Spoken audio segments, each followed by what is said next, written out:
caste system that created fissures in an otherwise peaceful society. An artificial upper caste, lower caste social narrative was introduced, and the people were divided solely on the basis of birth into a community. This directly and adversely affected disadvantaged groups like backward classes, scheduled castes, and scheduled tribes who did not have access to even basic educational and economic opportunities. Over time, mammoth protests and social revolutions erupted for the social and economic liberation of the backward classes, scheduled castes, and scheduled tribes. Almost every state in India had its own leader and son of the soil fighting for social justice at different points in time. It was Saint Guru Nanak in the 14th and 15th centuries, Saint Ravidas, who reigns the hearts of people in Uttar Pradesh, Bihar, Madhya Pradesh, Rajasthan, Odisha, Punjab and Haryana, Jyotirao Phule, who in 1873 founded the Satya Shodhak Samaj, the Society of Truth Seekers at Pune in Maharashtra, philosopher and visionary Sri Narayana Guru founded a separate social forum to fight for social justice and to eradicate caste oppression in Kerala in the 18th and 19th centuries. Dr. Gaz Lachana, born in Srikakulam in Andhra Pradesh, and his contemporary social justice warrior Lakshman Bapuji of Telangana. Around the same time, Rash Biharilal Mandal battled for the progress of the backward communities in Bihar, Bengal and Odisha. Freedom fighter and legendary social reformist Babuji Jagjeevan Ram of Bihar made unparalleled contribution in the fight for the rights and equality of the scheduled caste community. He faced untold caste discrimination at a young age and rose to serve for 50 years as an MP and Deputy Prime Minister of India. He formed the All India Depressed Classes League in 1935. The legendary chairman of the Mandal Commission, formed by the Morarji Desai government, V.P. Mandal, who was responsible for the allocation of 27% reservations for OBC by the subsequent V.P. Singh government. In fact, Bihar has an endless list of leaders who have been fighting for the welfare and social liberation of the backward classes. They include Babu Jayadev Prasad, who was Deputy Chief Minister of the state, Karpuri Thakur, who was Chief Minister multiple times, and Bola Paswan, who became the state's first Chief Minister from the SC community in 1968 to 1970. Following in the path of these historic leaders of social justice is Lalu Prasad Yadav, who is a constant voice for social justice in political and social forums even today. He never fails to lend his voice for the cause of social justice. In the national capital, Delhi, we had Chaudhry Brahm Prakash Yadav, and in Uttar Pradesh, Ram Swarup Verma. Stalwart leaders like Mulayam Singh Yadav and Kanchi Ram fought for the cause of social justice in the political arena. India's tryst with social justice history can never be written without a mention of its greatest champion, Dr. B.R. Ambedkar. Himself a victim of caste atrocities and untouchability, he devoted his entire life to liberate the oppressed communities. He believed that the best weapon to fight caste hegemony is education and knowledge, and therefore spread awareness through his writings and teachings. As the head of the Constituent Assembly, he drafted for the nation a constitution that contains social justice in its preamble and basic structure. History remembers and celebrates Baba Saheb Dr. Ambedkar as an icon of the social justice movement. There are countless other leaders who had fought for equality, social justice, and upliftment of the socially oppressed sections of societies across India. Yet, when you talk of struggle for social justice, Tamil Nadu is a monument, and the state has a prodigious social justice history behind it. Social justice and equality are the backbone of Tamil Nadu's political and social identity. This identity is not a product of a year or even a decade. The historic evils that ostracized backward communities and caused untold misery and agony for over 2,000 years were liberated by the Dravidian movement and its torchbearer, the Dravida Munnetra Kazhagam. The party, through its administration, laid a foundation for the liberation of the oppressed sections and offered the state inclusive development. The seed for social justice revolution in Tamil Nadu was sown by the Justice Party. C. Nathan, Kapiti Tyagaraja and T.M. Nair came together to launch the Justice Party in 1970. Its vision was to carve opportunities for all classes in education and employment. It won the popular mandate and formed a government that lasted for nearly 13 years. The policy decisions of the Justice Party chief ministers and the manner in which they governed the state turned the political history of India on its head. In 1921, it was the Justice Party government that unveiled the communal reservation law for the first time in India. This threw open the doors of public employment and education for countless persons from backward classes for the first time. Till then, these institutions were closed societies meant only for the upper castes. It was only one among several historic and revolutionary socially conscious policies that the Justice Party government had introduced. Elementary education law, compulsory education for girls and boys, special committees to equal opportunities for boys and girls to enroll in colleges, teacher training institutes for women, free education for girls up to SSLC level are some of the visionary policies of the Justice Party government. In fact, for the first time in India, the Justice Party government offered voting rights to women. In 1920, the Justice Party government became the first in India to implement a free noon meal scheme for all schools under the Chennai Corporation. It offered scholarships to backward classes students to remove their economic disadvantage and offer level playing ground to students from all social backgrounds. The Justice Party government abolished the scourge of the Devadasi system. It created a public service commission to recruit government servants, and this was yet another first in India. Therefore, the history and feats of the 13-year Justice Party regime are still being spoken about in India. It was in 1944 that the Justice Party metamorphosed into the Dravidar Kazhagam under the leadership of Thandai Periyar. Even though Thandai Periyar did not take a political plunge, his scintillating speeches and unmatched ideological vision had a deep impact on the economic and social development of the state, social justice, caste annihilation, liberation, and progress of women and equality for all.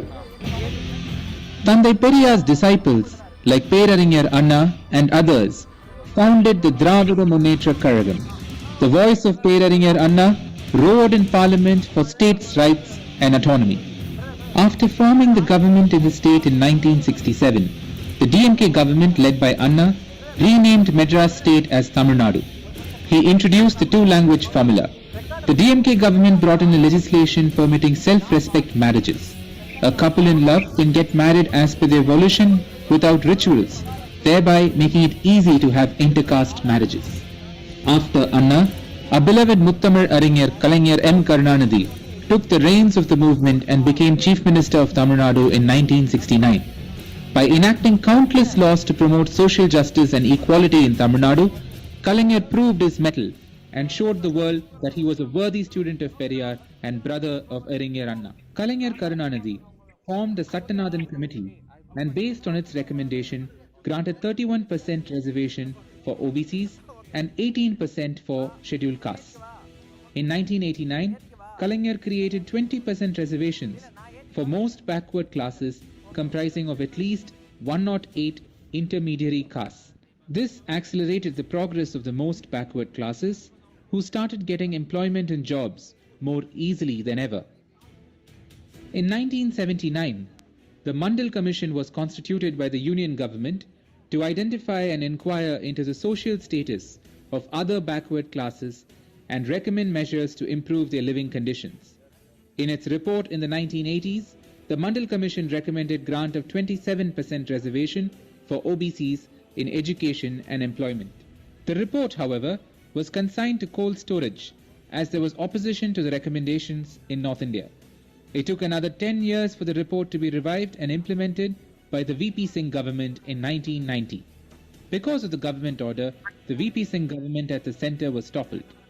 However, Kalaignar Karunanidhi as the Chief Minister of Tamil Nadu accepted the Mandal Commission report and enforced it in the state of Tamil Nadu. In a speech at the State Assembly, Kalaignar Karunanidhi heaped praise on the VP Singh government on August 21, 1990. He said that the Mandal Commission report had given us a foundation to implement social justice measures, championed implementation of the report, and even to go beyond the recommendations and do more for OBCs. He moved a resolution to support the Mandal Commission report in the Tamil Nadu Assembly, and it was unanimously adopted. It is because of these efforts of Kalaignar Karunanidhi that Tamil Nadu now has 69% reservations for the backward classes, scheduled castes and scheduled tribes. It was Kalaignar's government in 1989 that passed a pioneering law to give women equal share in the family property. This law is still considered a model law for the whole nation. Only in 2005, the then Union government made it law for the whole country. Kalaignar Karunanidhi championed education for women, and he made college education for women completely free of cost. This too helped Tamil Nadu emerge as a state where the flag of social justice flies high. Kalaignar's revolution was not just in the public sector. It was during the DMK's rule that even the private sector experienced a revolution. By framing special laws for SIPCOT, SITCO, and establishing information technology parks across Tamil Nadu, Kalaignar Karunanidhi modernized Tamil Nadu and brought lakhs of information technology jobs to Tamil Nadu. The beneficiaries of these jobs were the youth of Tamil Nadu, and it is for this reason that history fondly remembers Kalaignar Karunanidhi as the architect of modern Tamil Nadu. Tamil Nadu has witnessed a new dawn under Chief Minister Muthuvel Karunanidhi Stalin. The schemes and policies he has implemented immediately after taking charge as Chief Minister of Tamil Nadu has brought about an unbelievable change on economic and social justice fronts. CM M.K. Stalin has brought to fruition Thandai Periyar's long-held dream and Kalaignar Karunanidhi's persistent battle by enacting a law permitting archakars from all castes in temples. Social Justice Pledge on Thandai Periyar's birth anniversary, Equality Day Pledge on Dr. Ambedkar's birth anniversary, Memorial for Martyrs of Reservation Struggle in Vizhupuram, resumption of Periyar Samatvapuram project are just few of the social justice policies of CM Stalin. The other projects to promote inclusive development include Pudumai Pen project to enable women to realize their dreams, Makkal Thedi Maruthuvam, Illam Thedi Kalvi, Naan Mudalvan, the Mudalvarin Mugavari scheme to elevate the hurdles faced by the people, and free breakfast scheme for school students. These are some of the revolutionary policy measures taken by Chief Minister M.K. Stalin within a period of 2 years. The 7.5% reservation in medical courses for students from government schools became law because of Stalin, who as the then leader of opposition stood by the government in enacting the law. He even met the Tamil Nadu governor and launched a protest against the governor when the Raj Bhavan sought to put the law in cold storage. After assuming charge as Chief Minister, M.K. Stalin handpicked top lawyers to defend the law before the Madras High Court. The 7.5 reservation granted to government school students was then expanded to cover all professional degrees. M.K. Stalin, as Chief Minister of the Dravida model government, has taken forward the cause of women empowerment and economic independence in society by providing free bus passes to all women and providing monthly basic income of Rs 1,000 to female heads of families. This has caused women to unshackle themselves from centuries of patriarchal oppression and stand tall.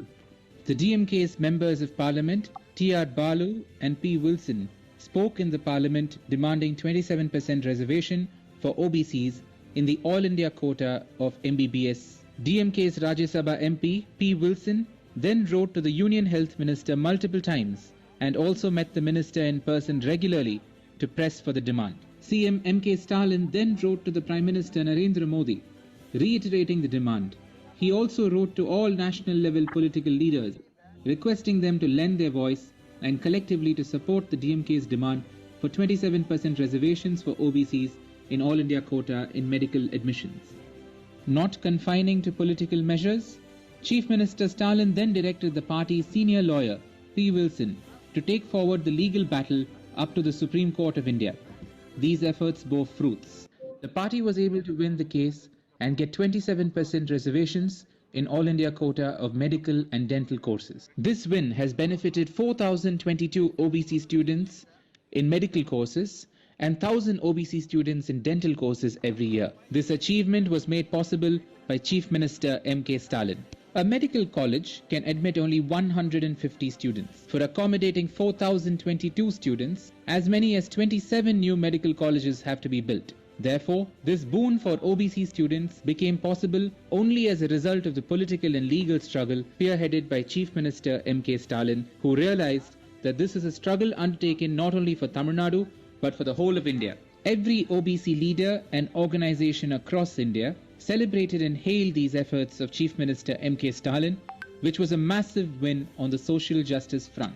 Commenting on the victory, Chief Minister Stalin brimmed with pride and said, "This is a historic day. This day deserves to be cast in gold. This has come as music to the ears 73 years after the social justice movement first made its appearance on the horizon." Chief Minister Stalin is not one to rest on his laurels. Immediately after the historic win, he called for the formation of the All India Federation for Social Justice and invited all like-minded leaders from states to come together. A webinar was conducted last year. Every top voice for social justice in India participated in the webinar and commended the Chief Minister on his historic feat. But Chief Minister Stalin's vision for social justice does not stop with Tamil Nadu. He wants to continue the battle ceaselessly for states' rights and achieve the ultimate goal of social justice across India with everyone's participation and involvement. Everything for everyone. This is Chief Minister Stalin's Dravidian model. It is now his dream to reach this vision to the nook and corner of India. Ladies and gentlemen, honorable guests, we welcome you to the first national conference of the All India Federation for Social Justice.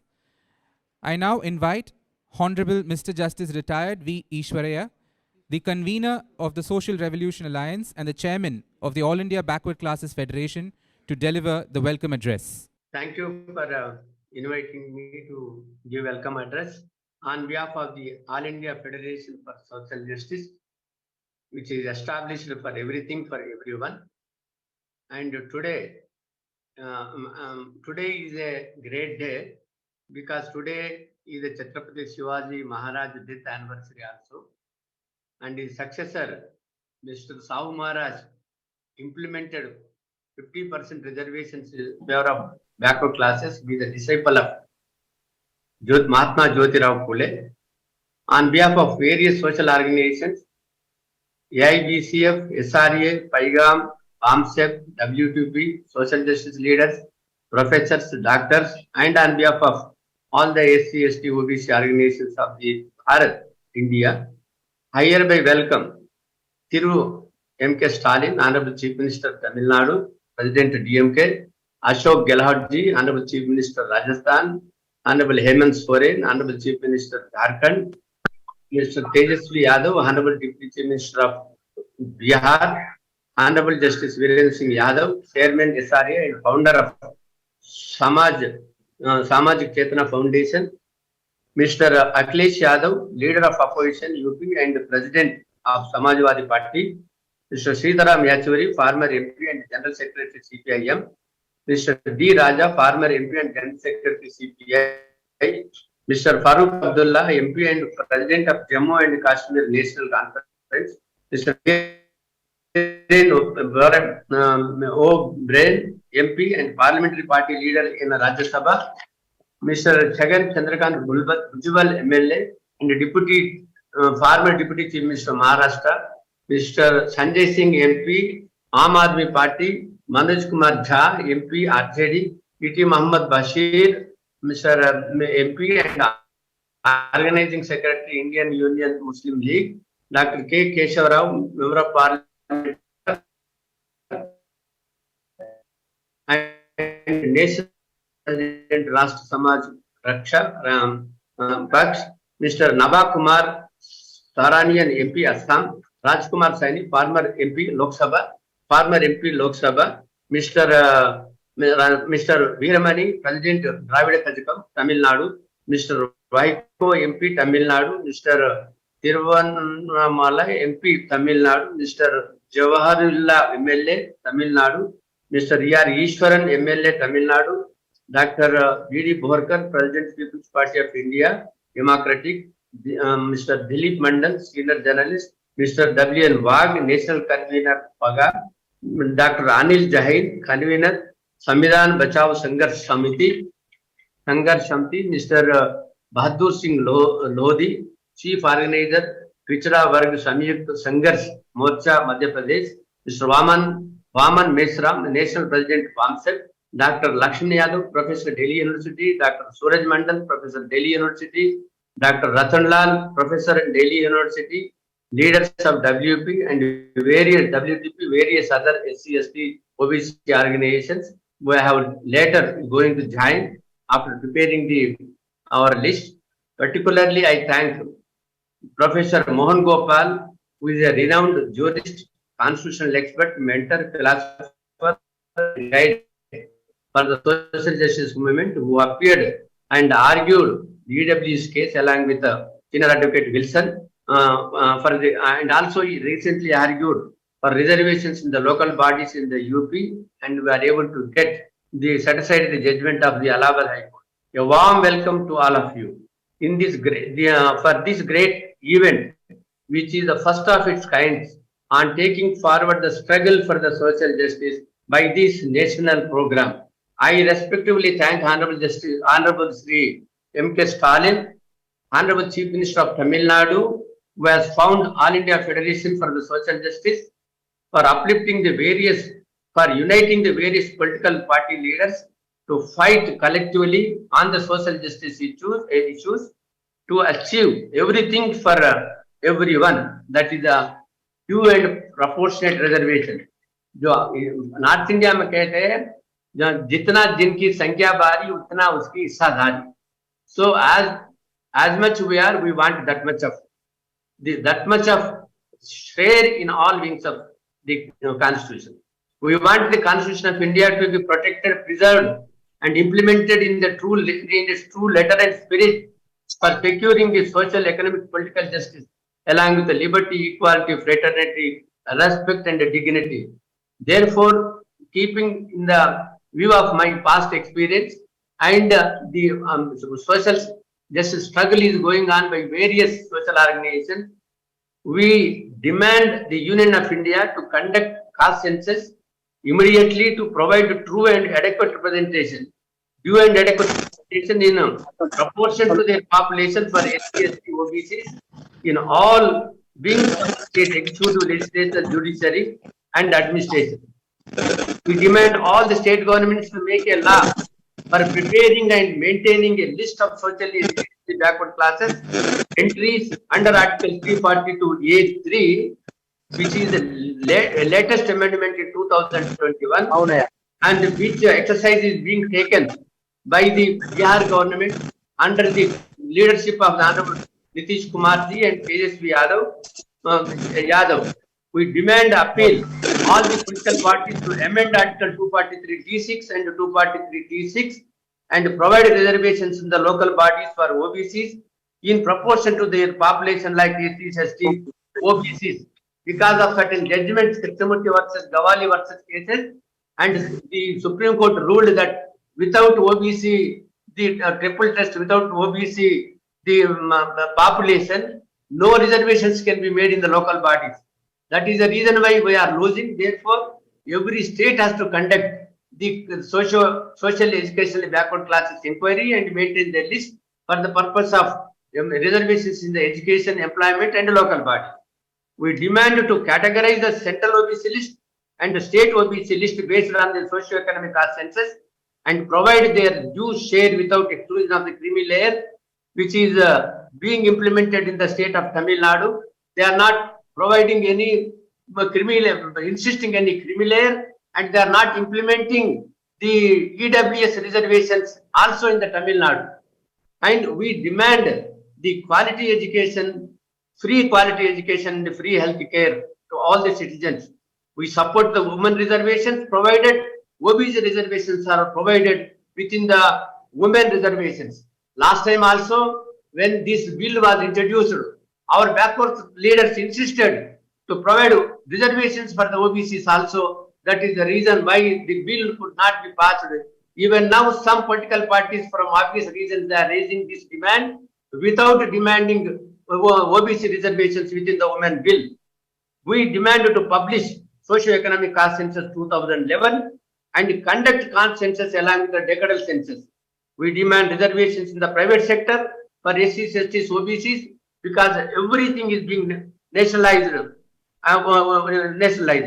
and therefore we appeal the political parties to deconstructing the oligarchy dominant communities and democratizing the Indian state, ensuring the due share for all communities in the legislature, judiciary, and executive.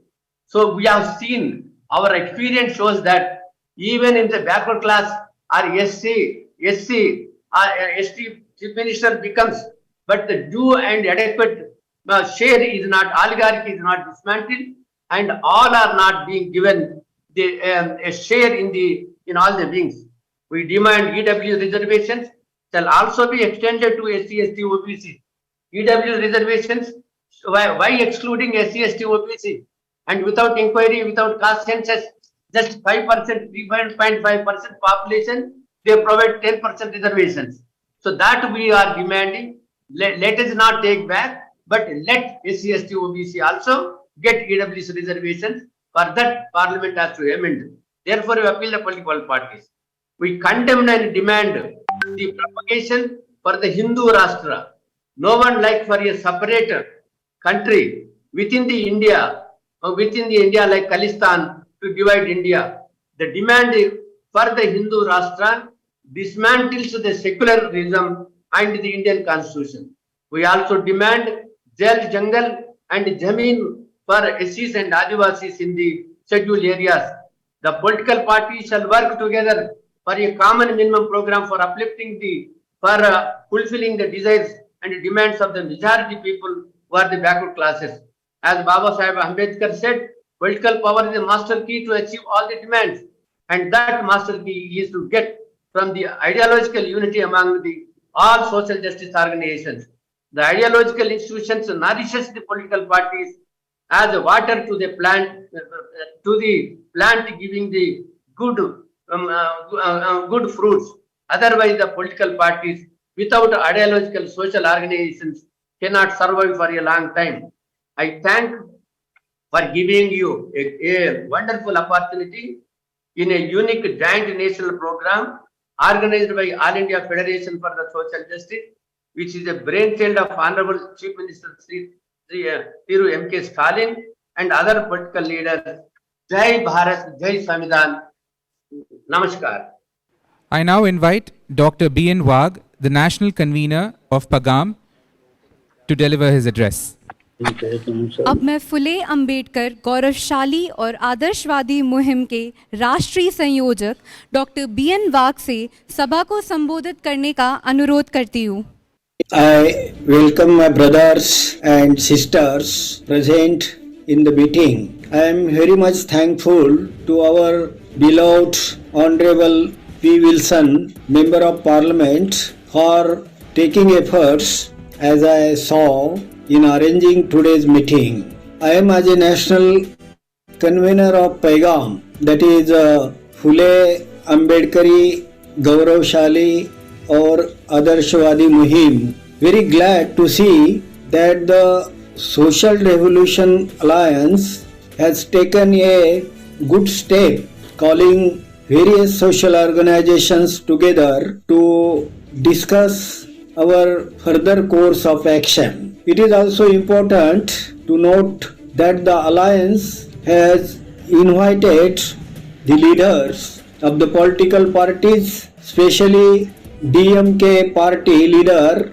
and the Chief Minister Honorable M.K. Stalin in today's meeting. Today, our country is passing through a very critical situation due to the policies and activities of the present government. On the other hand, in the present political situation, we have got an opportunity to take over the political power of the country, because the identity is now very clear that who are the brothers and who are their opponents. But we have to handle the situation very carefully. For that purpose, we have to seek guidance from the social senior leaders of the social organizations who have gone through the social as well as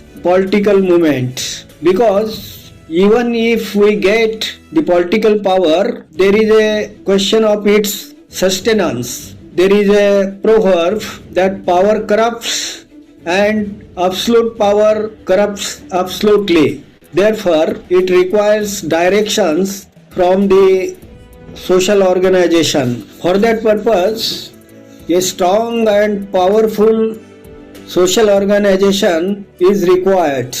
According to Dr. B.R. Ambedkar, political revolution always follows social revolution. It indicates that the political power is a byproduct of the social movement. We have seen it in Tamil Nadu that before DMK came in power, Dravid Kazhagam, a social organization, had to work hard throughout. Therefore, the Social Revolution Alliance has to work hard throughout the country. No doubt, there can be a coordination between the leaders of the social organization and the leaders of the political parties, but they should not be mixed up with each other as it happened in case of Bamsep and the Bahujan Samaj Party. The political power. A question may raise that who has decided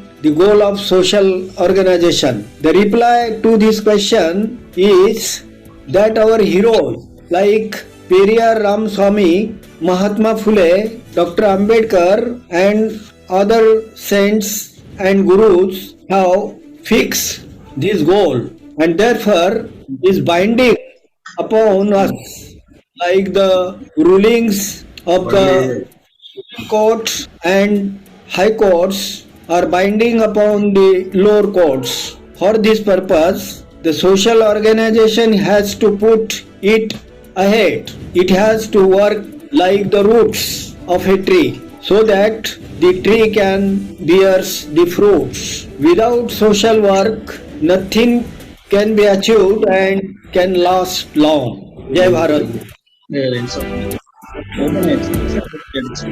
Finally, one is wrong. Thank you. Thank you, sir. I now invite Thiru Karunanidhi, General Secretary of the All India OBC Federation, to deliver his address. अब मैं अखिल भारतीय अन्य पिछड़ा वर्ग महासंघ के महासचिव श्री करुणानिधि से सभा को संबोधित करने का अनुरोध करती हूँ।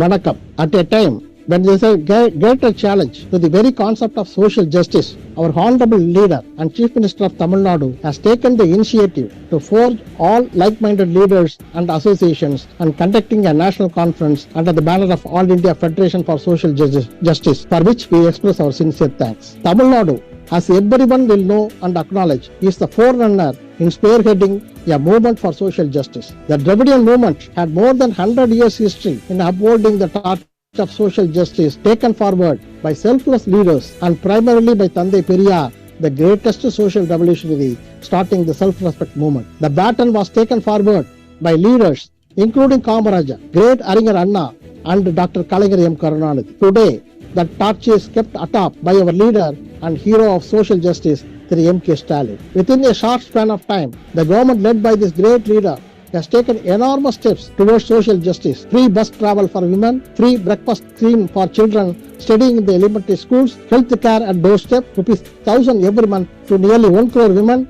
to mention a few. Under the Pudhimai Pen scheme of providing ₹1,000 scholarship every month for girl students from deprived sections from last year had an impact of 29% increase of girl students joining the schools. In order to ensure that reservation policy of 16% adopted in Tamil Nadu is rightly implemented, Hon'ble Chief Minister initiated a move of constituting a social justice monitoring committee, first of its kind in India. It is quite incidental and heartening that I am also included as a member of this committee. It is also worth mentioning, in the recent budget of 2023-24 presented last week, Tamil Nadu government has earmarked a sum of rupees 1,560 crores for the welfare of backward classes. This is totally in contrast with the Union government's allocation of rupees 1,970 crores roughly for the backward classes in the earlier budget. Be it NEET or national education policy, Tamil Nadu is opposing the schemes as it totally denies social justice. Having said this, from our AIOBC Employees Federation,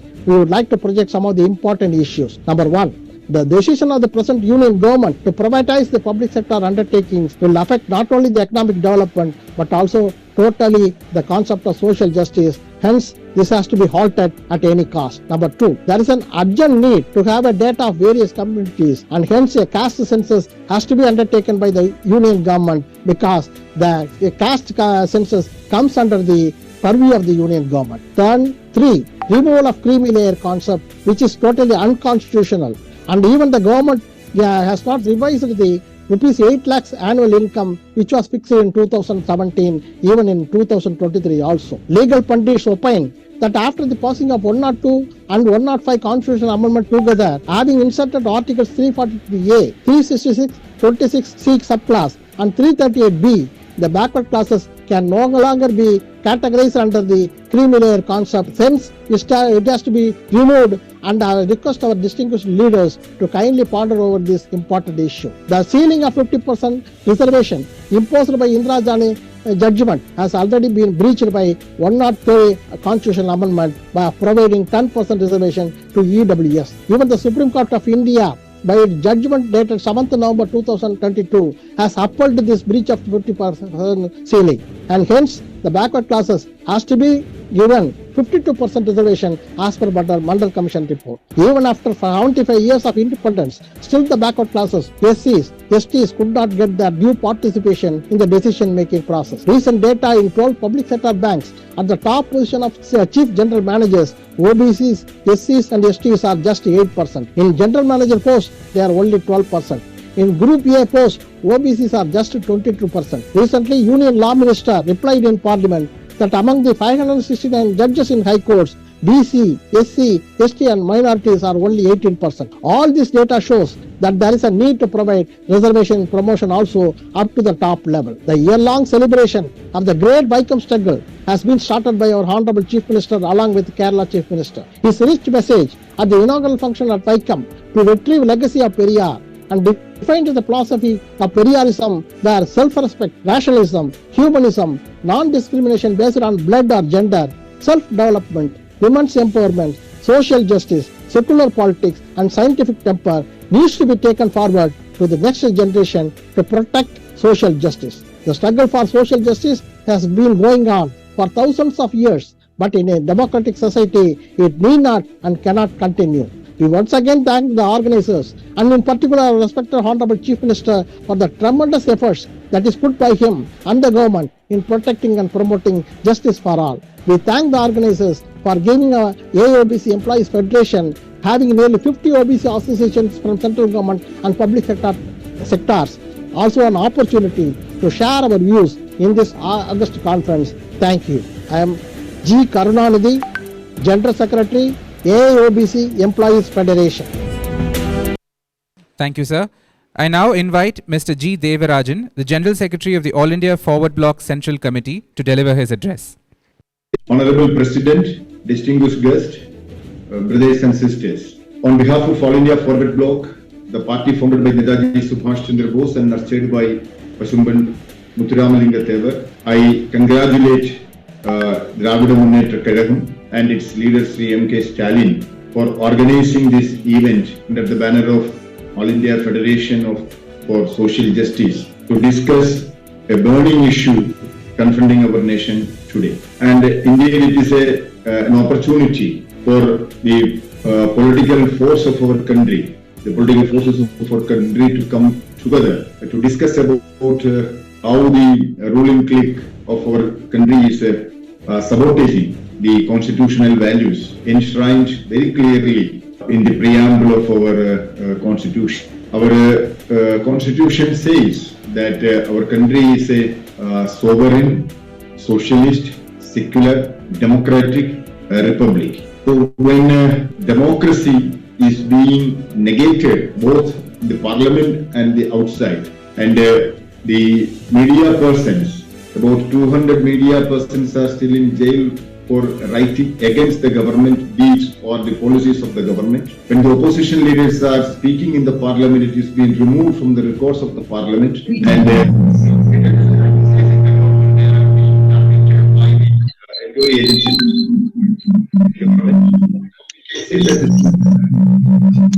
fascism is drawing parliamentary system. So is a communal majority of our country is outnumbering the political majority of our nation. So it is a very unfortunate situation is being developed in our country. Our constitution ensures that justice for economic, social and political, but the discrimination is still there on the basis of caste, creed, religion, and even from the locality and the colors of skin. And how we can say that there is a justice when the entire natural and national assets have been privatized by the government? How we can say that there is equal opportunities? How we can say that the basic principles of our reservation can be ensured when 103rd amendments of our constitution, which negates the entire principles of the reservation. Nobody has objected in the parliament. Very few voices have been heard in the parliament. So reservation is not for a program for eradication of poverty. It has to ensure that opportunity for, it has to uplift the people those who are socially and educationally backward. So that basic principle has been sabotaged in the parliament through this 103rd amendment of the constitution. So the time has come that a proper movement is needed for ensuring the social justice and ensuring the values which are enshrined in the constitution of our country. So this initiative of DMK and this Federation for Social Justice is an opportunity to discuss and to draw some program, some political program to protect our constitution, to protect the values of our democracy, to protect the secular character of our nation, and to protect the rights of the work. Because when there is a rampant privatization, there is no principles of reservation will be followed there. Whether it is right from civil aviation to ordnance factories, now rampant privatization is taking place. There is no scope for further reservation in this government sector or any public sector. So the equal opportunity for youngsters has been also. So this is the time to start to streamline our movement for education for all, employment for all, and health facilities for all, and to save our nation from the clutches of these communal divisive forces. So this initiative taken by DMK and this federation for provide an opportunity for the like-minded political forces, social forces to discuss about this vital issue. And All India Forward Bloc, the party founded by Subhash Chandra Bose, will remain with this movement. And finally, I would like to mention here that this is the centenary year of Vaikam Satyagraha, the first untouchability, the movement against untouchability started in Kerala, where Thandai Periyar, V. Ramaswamy Naikar was part and parcel of that movement, and this is a right opportunity to start or streamline or strengthen this movement. And it is also to be mentioned here, it's very imperative to mention here that it is Pashuman Muthuramalingam who led the movement for the engine for entering the people from the lower community for the entry of Madurai Meenakshi temple. So that is also an historical moment. So the party of Pashuman Muthuramalingam, the Forward Bloc, will remain with this movement, and we will leave no stone unturned to strengthen the movement for social. Thank you very much once again for the organizers, and definitely we will remain with you and for the coming. Thank you.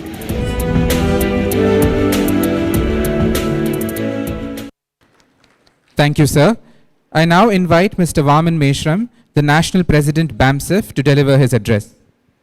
अब मैं BAMSEF के राष्ट्रीय पूर्व अध्यक्ष श्री वामन मेश्राम से सभा को संबोधित करने का अनुरोध करती हूँ।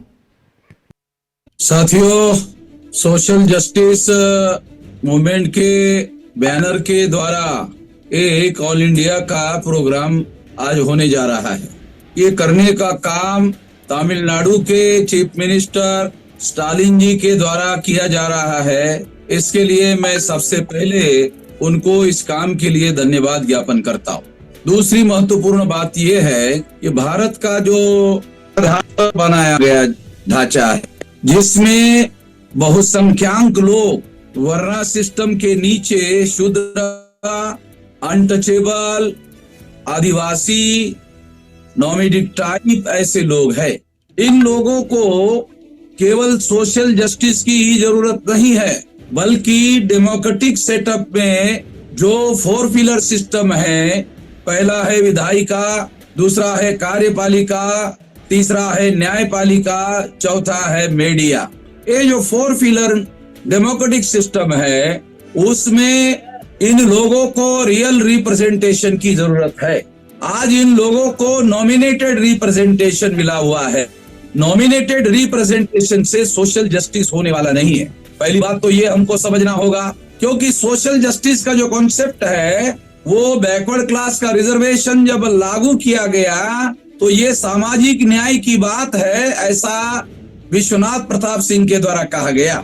मैं ऐसा मानता हूं कि अगर ये बात है कि रिजर्वेशन को ही सोशल जस्टिस कहा गया, तो रिजर्वेशन से हमारी SC, ST, OBC इन लोगों को सोशल चेंज की जरूरत है। भारत में सोशल जस्टिस से भी ज्यादा सोशल चेंज की जरूरत है। जो जातीय वर्ण व्यवस्था और जाति व्यवस्था के आधार पर, अस्पृश्यता के आधार पर, आदिवासियों को सेग्रीगेट करने के आधार पर, महिलाओं को दास बनाने के आधार पर, घुमंतु जातियों को बहिष्कृत करने के आधार पर अधिकार वंचित की गई है, उनको केवल सोशल जस्टिस करने से समस्या का समाधान होने वाला नहीं है। सोशल चेंज किए बगैर इन लोगों की मौलिक समस्याओं का समाधान हो नहीं सकता। सवाल है फिर ये सोशल चेंज कैसे होगा जब तक SC, ST, OBC माइनॉरिटी के लोग अपने बल पर अपना संगठन निर्माण नहीं करते और अपनी संगठित शक्ति का निर्माण नहीं करते, तब तक ये सोशल चेंज होने वाला नहीं है। तमिलनाडु में पेरिया रामस्वामी जी के द्वारा जो सेल्फ रिस्पेक्ट मूवमेंट चलाई गई थी वो इंडिपेंडेंट मूवमेंट थी, और वो इंडिपेंडेंट मूवमेंट चलाने की वजह से ही आज DMK जो बैकवर्ड क्लासेस का ऑर्गेनाइजेशन है, उनको पावर में केवल हिस्सेदारी नहीं मिली है, बल्कि पावर पर कंट्रोल करने का मौका मिला है। ये बहुत बड़ा चेंज है। इस तरह का चेंज केवल तमिलनाडु में करने से समस्या का समाधान नहीं होगा। ये चेंज सारे देश भर में होना जरूरी है, और सारे देश भर संगठित शक्ति होना जरूरी है। इस संगठित शक्ति के बल पर सोशल चेंज किया जा सकता है। केवल सोशल जस्टिस से हमारी समस्याओं का समाधान होने वाला नहीं है। हमें सोशल चेंज करने की जरूरत है, और सोशल चेंज करने के लिए हमें अपनी खुद की संगठित शक्ति का निर्माण करना होगा, और वो करने के लिए अगर स्टालिन जी पहल करते हैं तो बहुत अच्छी बात है, उनको ये करना चाहिए। मुझे इस काम में हम लोग उनको साथ सहयोग करेंगे, और वो ऑल इंडिया में अगर इसमें पहल करते हैं तो निश्चित रूप से इसका राष्ट्रव्यापी असर होगा। ऐसा करना जरूरी है। मैं उम्मीद करता हूँ कि स्टालिन जी इसके लिए पहल करेंगे। आपने मेरी बात ध्यान से सुनी, इसके लिए आभार, धन्यवाद। Thank you, sir. I now invite Mr. B.D. Borkar, former President of People's Party of India Democratic, to deliver his address. अब मैं पीपल्स पार्टी ऑफ इंडिया के पूर्व अध्यक्ष श्री B.D. बोरकर से सभा को संबोधित करने का अनुरोध करती हूँ।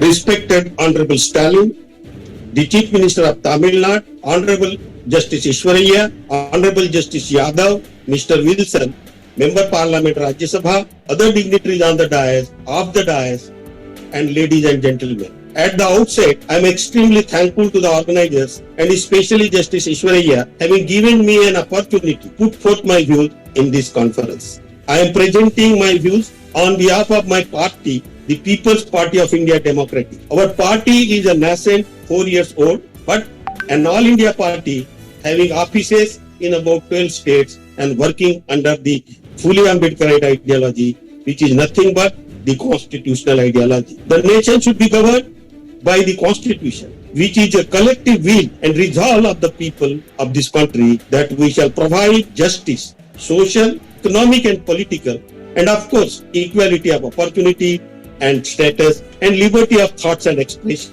We, the Mool Nivasi Bahujan, still stand by that solemn resolution in the Constituent Assembly. But the so-called Savarnas have disowned that resolution and gone back to make this country a Hindu Rashtra, against which Dr. Ambedkar has cautioned. He said, and I quote, "If Hindu Raj does become a fact, it will no doubt be the greatest calamity for this country. No matter what the Hindus say, Hinduism is menace to liberty, equality and fraternity. On that count, it is incompatible with democracy. Hindu Raj must be prevented at any cost." When we, through our constitution, resolve to provide justice, it means distributive justice.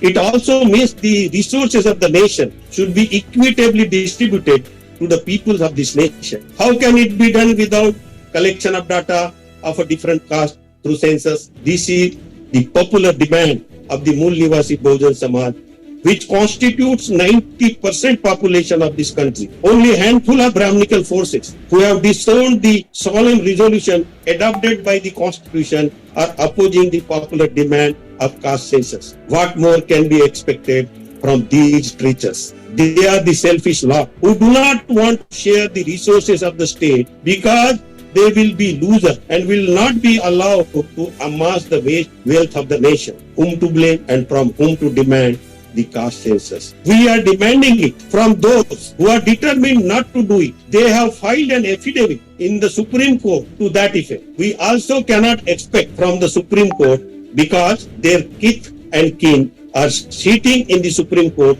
to protect their class interests. Dr. Ambedkar, in the preface of his book, Who Were the Shudras, OBCs, and How Have They Come to be Fourth Varna in the Indo-Aryan Society, said, when someone has a courage to raise his voice against the so-called sacred books of Hindus, eminent Hindus who could be expected to have no interest and to have free and open mind becomes partisan and join the outcry. Even Hindu judges of the high courts and the prime ministers of Indian states do not hesitate to join their kind. In such a situation, what we have in our hand to get the census carried. Leave aside the justice, the distributive justice. Dr. Ambedkar was aware that such a situation shall come despite the provisions made in the constitution. While exhorting his lieutenants, he said, the rights which I have provided in the constitution, that will be for a limited period. When these rights vanish, what we shall have to depend upon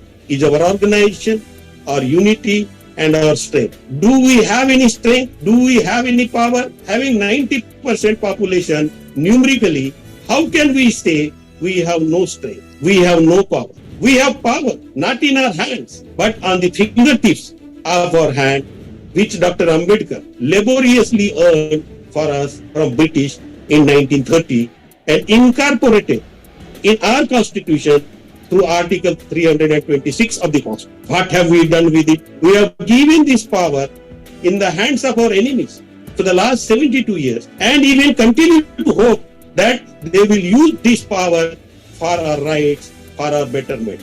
I feel we are leading a life of illusion. Sooner we realize it is better for us, we must use that power and dethrone our enemy and capture the political power and use that power for our rights, for our betterment. Another important point is that if we have to fight RSS and its cohort, then we have to understand one thing. In this book itself, Dr. Babasaheb Ambedkar proved that we are not the Shudras of Indo-Aryan society. That is why in the title of the book itself, he said, how have they come to be fourth Varna of Indo-Aryan society. It means that the OBCs who are identified by Brahminical social order as the Shudras are not the Shudras of Indo-Aryan society, and by corollary are not the Hindus which RSS claims them to be.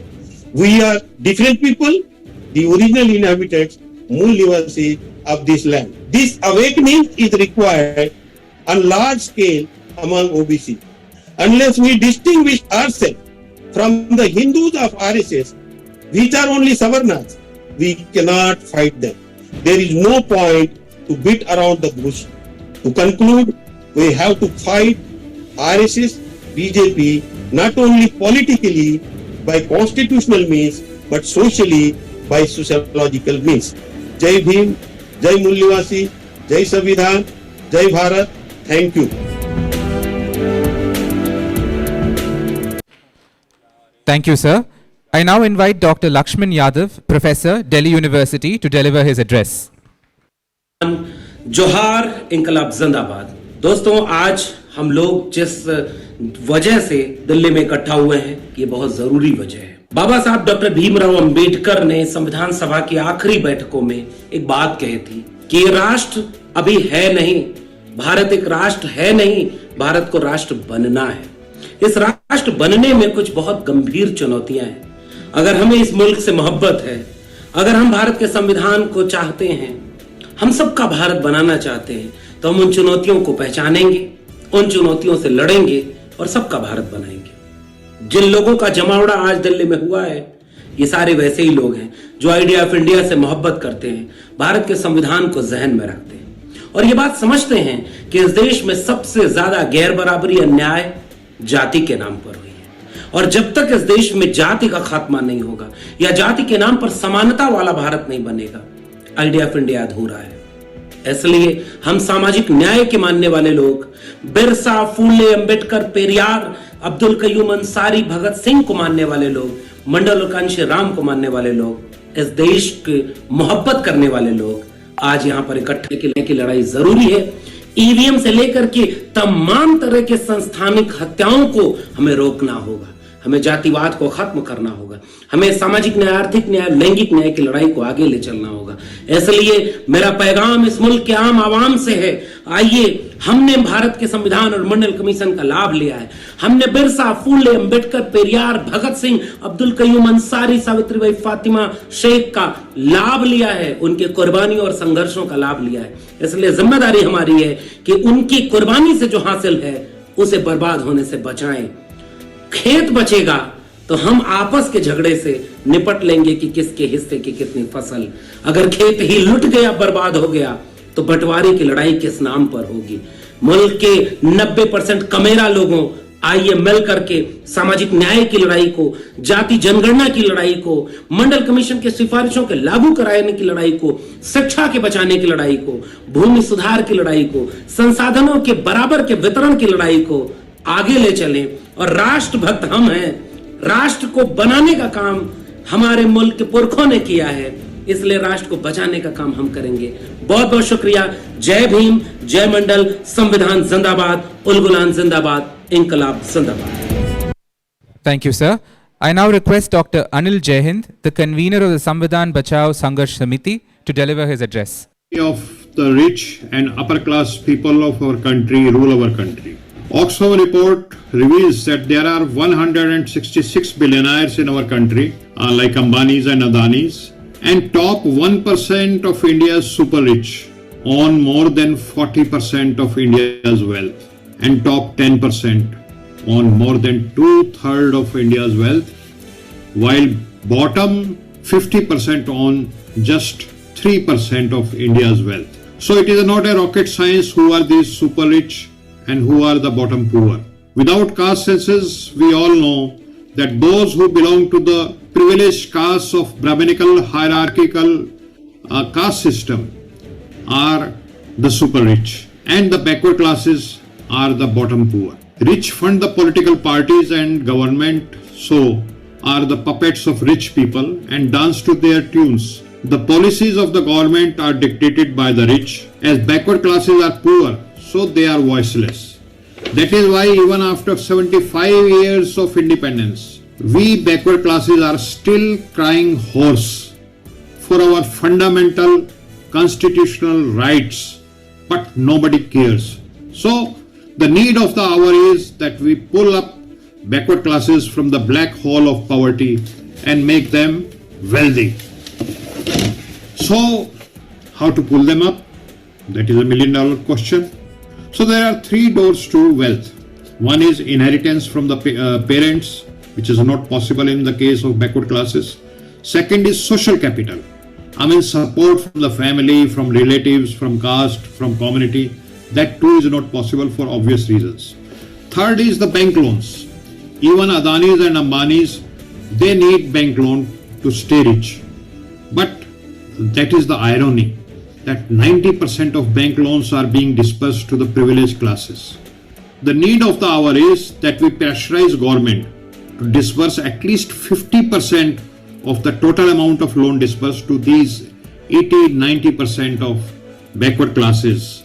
Let us make our backward classes entrepreneur and wealthy, and social revolution will happen as a natural outcome of that. Jai Hind. Thank you, sir. I request Dr. Ratan Lal, Professor, Delhi University, to deliver his address. P. Wilson, Justice Ishwaraya Sahab, Justice Virendra Singh Yadav Sahab, and other dignitaries for organizing such an important and great program and taking head-on against the draconian BJP RSS regime, whose commitment is more to the Manusmriti than to the constitutional separate electorate for the deprived classes. But this tussle between untouchables and OBC never affected Ambedkar's ideas of Bhujan Hitay, Bhujan Sukhay. He always stood for the rights of OBC communities, and when he got the opportunity to frame the Constitution of India, first he made the provision for OBC reservation in Article 340.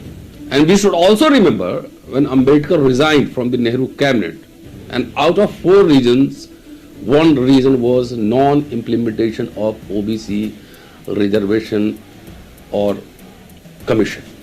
At this juncture, we should remember that Ambedkar met Periyar twice, and Ambedkar favored the revival of non-Brahmin parties of Bombay and Madras provinces.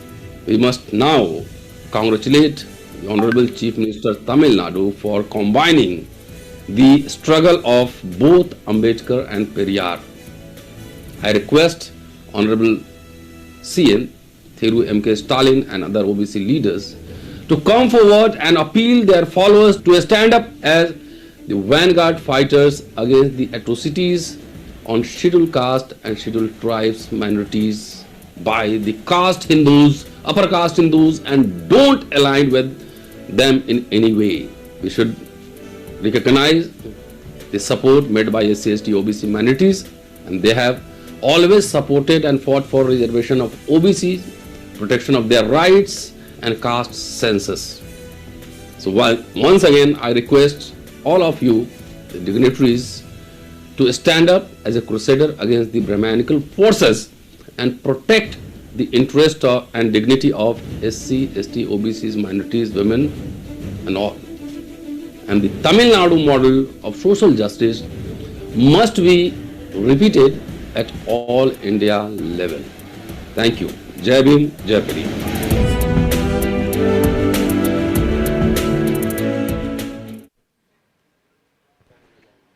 Thank you, sir. I now invite Dr. Suraj Mandal, Professor, Delhi University, to deliver his address. M.K. Stalin Sahab, Honorable Chief Minister of Tamil Nadu, Thiru P. Wilson Sahab, who is the Honorable Member of Parliament, and Justice Ishwaraya, Justice Virendra Singh Yadav, and all the honorable guests and the entire country and citizens of India who are listening to me. This country and its constitution are all being hit. They are being hit hard by the draconian regime of Bharatiya Janata Party. Our constitution is at peril. It is being attacked by a document called Manusmriti, which is the epitome of Brahmanism, which is the guiding document of Bharatiya Janata Party and RSS, by way of which all the interests of SC, ST, OBCs and minorities are being trampled every day. This country is put at being sold. All the corporates are looting the country, and the entire scenario is very grim. We only have hopes like Thiru M.K. Stalin, who is standing up against all these odds in a very difficult situation, fighting for the social justice, fighting for the rights of OBCs in form of implementing NEET, or also opposing EWS, which is...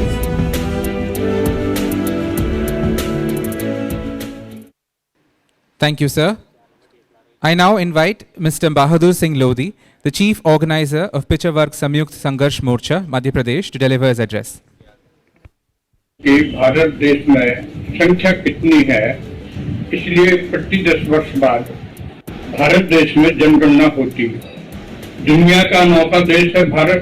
Bharat के 50% से अधिक जनगणना से मांग करते रहे हैं। भारत की जनगणना में हमारी जनगणना हो। भारत की जनगणना में SC, ST सामान्य वर्ग की जनगणना होती है। मत पंथ के अनुसार हिंदू की गणना होती है, मुसलमान की गणना होती है, ईसाइयों की गणना होती है, परंतु ओबीसी की गणना नहीं होती। स्त्री पुरुषों की गिनती होती है, परंतु ओबीसी की गिनती नहीं होती। यहाँ तक कि हिजड़ों की गिनती होती है, परंतु ओबीसी की गिनती नहीं होती। हम ऐसा मानते हैं, हमारी हैसियत भारत में हिजड़ों से दी गई बीती है। इसलिए आप सभी से और भारत के समस्त न्याय प्रिय लोगों से हम सब निवेदन करते हैं कि जनगणना के लिए भारत सरकार पर दबाव बनाया जाए।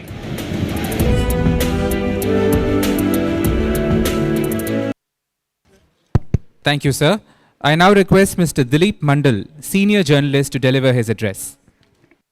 This meeting of Social Justice Forum, this meeting is happening at a very crucial juncture of history of nation, because at this moment of history we need actually to blend growth and social justice, and without doing that we will leave behind large swath of population who are not getting benefit of the policies and the nation building process. So as we have seen in some of the states, especially southern states, and I would like to name Tamil Nadu and also to some extent Kerala, they have shown a way of the development model, and I call that model growth with capability approach, or what you call Dravidian model. That model takes into account that the population as a whole should be made capable, their capacity has to be enhanced so that they become part of the development matrix. Otherwise, the middle class will not grow, and with that the manufacturing sector and also to some extent services sector will not grow. So this model, this Dravidian model propagated by DMK and being carried forward by Chief Minister M.K. Stalin, is a model which other states and union government should also follow, and it's very important that now this model is getting popularity, and it's becoming popular in the north also, because you can see that how all the development indexes of Tamil Nadu is surging forward, moving ahead and beating many of the states. So that is the model which is there, which other states can follow, or they can make amendments according to their local needs. But capability approach is the way, and this is the era of social justice. This is the century of social justice, what we call the Ambedkar century. And in this century, we need to broaden the scope of middle class, and that new middle class will obviously come from scheduled caste, OBC, scheduled tribe, denotified tribes, and all those minorities and other communities from the rural population. And I think that model is the way forward, and It's great that you are holding this meeting, and with this you will take different other initiatives also to make this model national model. And with this, I congratulate you again for holding this meeting, and I hope that resolution will be passed in this meeting, which will become a template for other states and union government to follow. Thank you so much.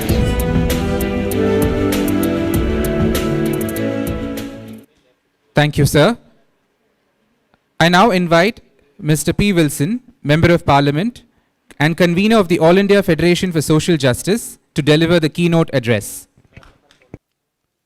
The Honorable Chief Minister of Tamil Nadu, President of the Dravida Munnetra Kazhagam, and the fourth leader of Dravidan movement, Thalavar M.K. Stalin avargale, our very special guest of honor, Honorable Mr. Ashok Gehlot, Chief Minister of Rajasthan, Honorable Mr. Hemant Soren, Chief Minister of Jharkhand, Honorable Mr. Tejasvi Yadav, Deputy Chief Minister of Bihar, Honorable Mr. Sitaram Yechury, General Secretary, Communist Party of India, Marxist, Honorable Mr. D. Raja, General Secretary, Communist Party of India, Honorable Mr. Akhilesh Yadav, Leader of Opposition, Uttar Pradesh and President, Samajwadi Party, Honorable Mr. Farooq Abdullah, Member of Parliament, President, Jammu and Kashmir National Conference, and all other honorable members of Parliament, members of legislative assemblies, leaders from various political parties across India, Honorable Justice Retired V. Ishwaraya, Convener of Social Revolution Alliance and Chairman of All India Backward Classes Federation, Honorable Mr. Justice Retired Virendra Singh Yadav, Chairman of Social Revolution Alliance, all other dignitaries who have joined us on the digital platform and physically present here, social justice activities, office bearers of organizations, press, media, ladies and gentlemen, good evening and vanakkam.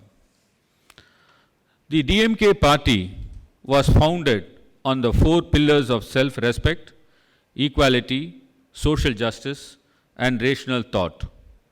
These four ideals are essential to establish an egalitarian society with equal rights for all. Right from Thandai Periyar to Peraringer Anna to Muttamil Kalaignar Dr. Kalanya, and now to our party president Thalavar M.K. Stalin, the DMK party has always been the voice of the voiceless, striving to secure for the underprivileged and the downtrodden economic and social justice. The Honorable Chief Minister of Tamil Nadu, after donning the mantle as a leader of Dravidan movement, he left no stone unturned to ensure social justice and equality. Some of the Dravidan model government's policies and achievements are unprecedented. He is a man of action. He says only what he will do and does more than what he says. Of the many historical injustices meted out to the OBC, SC and ST communities, the worst is the artificial divide created by caste in place of worship that only persons born in a few so-called forward communities are fit enough to serve God. Thandai E.V.R. Periyar's long-standing dream was to have priests from the scheduled caste, scheduled tribe and other backward class communities in temples to break this historical oppression, and our leader fulfilled this dream recently by issuing orders to train and appoint archakas from scheduled caste, scheduled tribe and OBC communities as temple priests, reinforcing the idea that all people are created equal and should be treated as such. Why I started with this example is to highlight that achieving social justice is not only through reservation policies. Reservations are an important tool to ensure equality of opportunity in education and employment, but we must not restrict social justice policies only to reservations. Today's program is therefore a platform for exchange of ideas to shape policy making across India in all spheres of governance. The thread of social justice must not be woven as a blanket that protects Tamil Nadu or Rajasthan or Bihar or Uttar Pradesh alone, but must cover the length and breadth of India, especially states that have so far not had a social justice awakening. Today, we find ourselves in a political battle with an ideology of division. We must meet it with unity, unity of purpose between those who cherish the notions of equality and fraternity embedded in our Constitution's very preamble.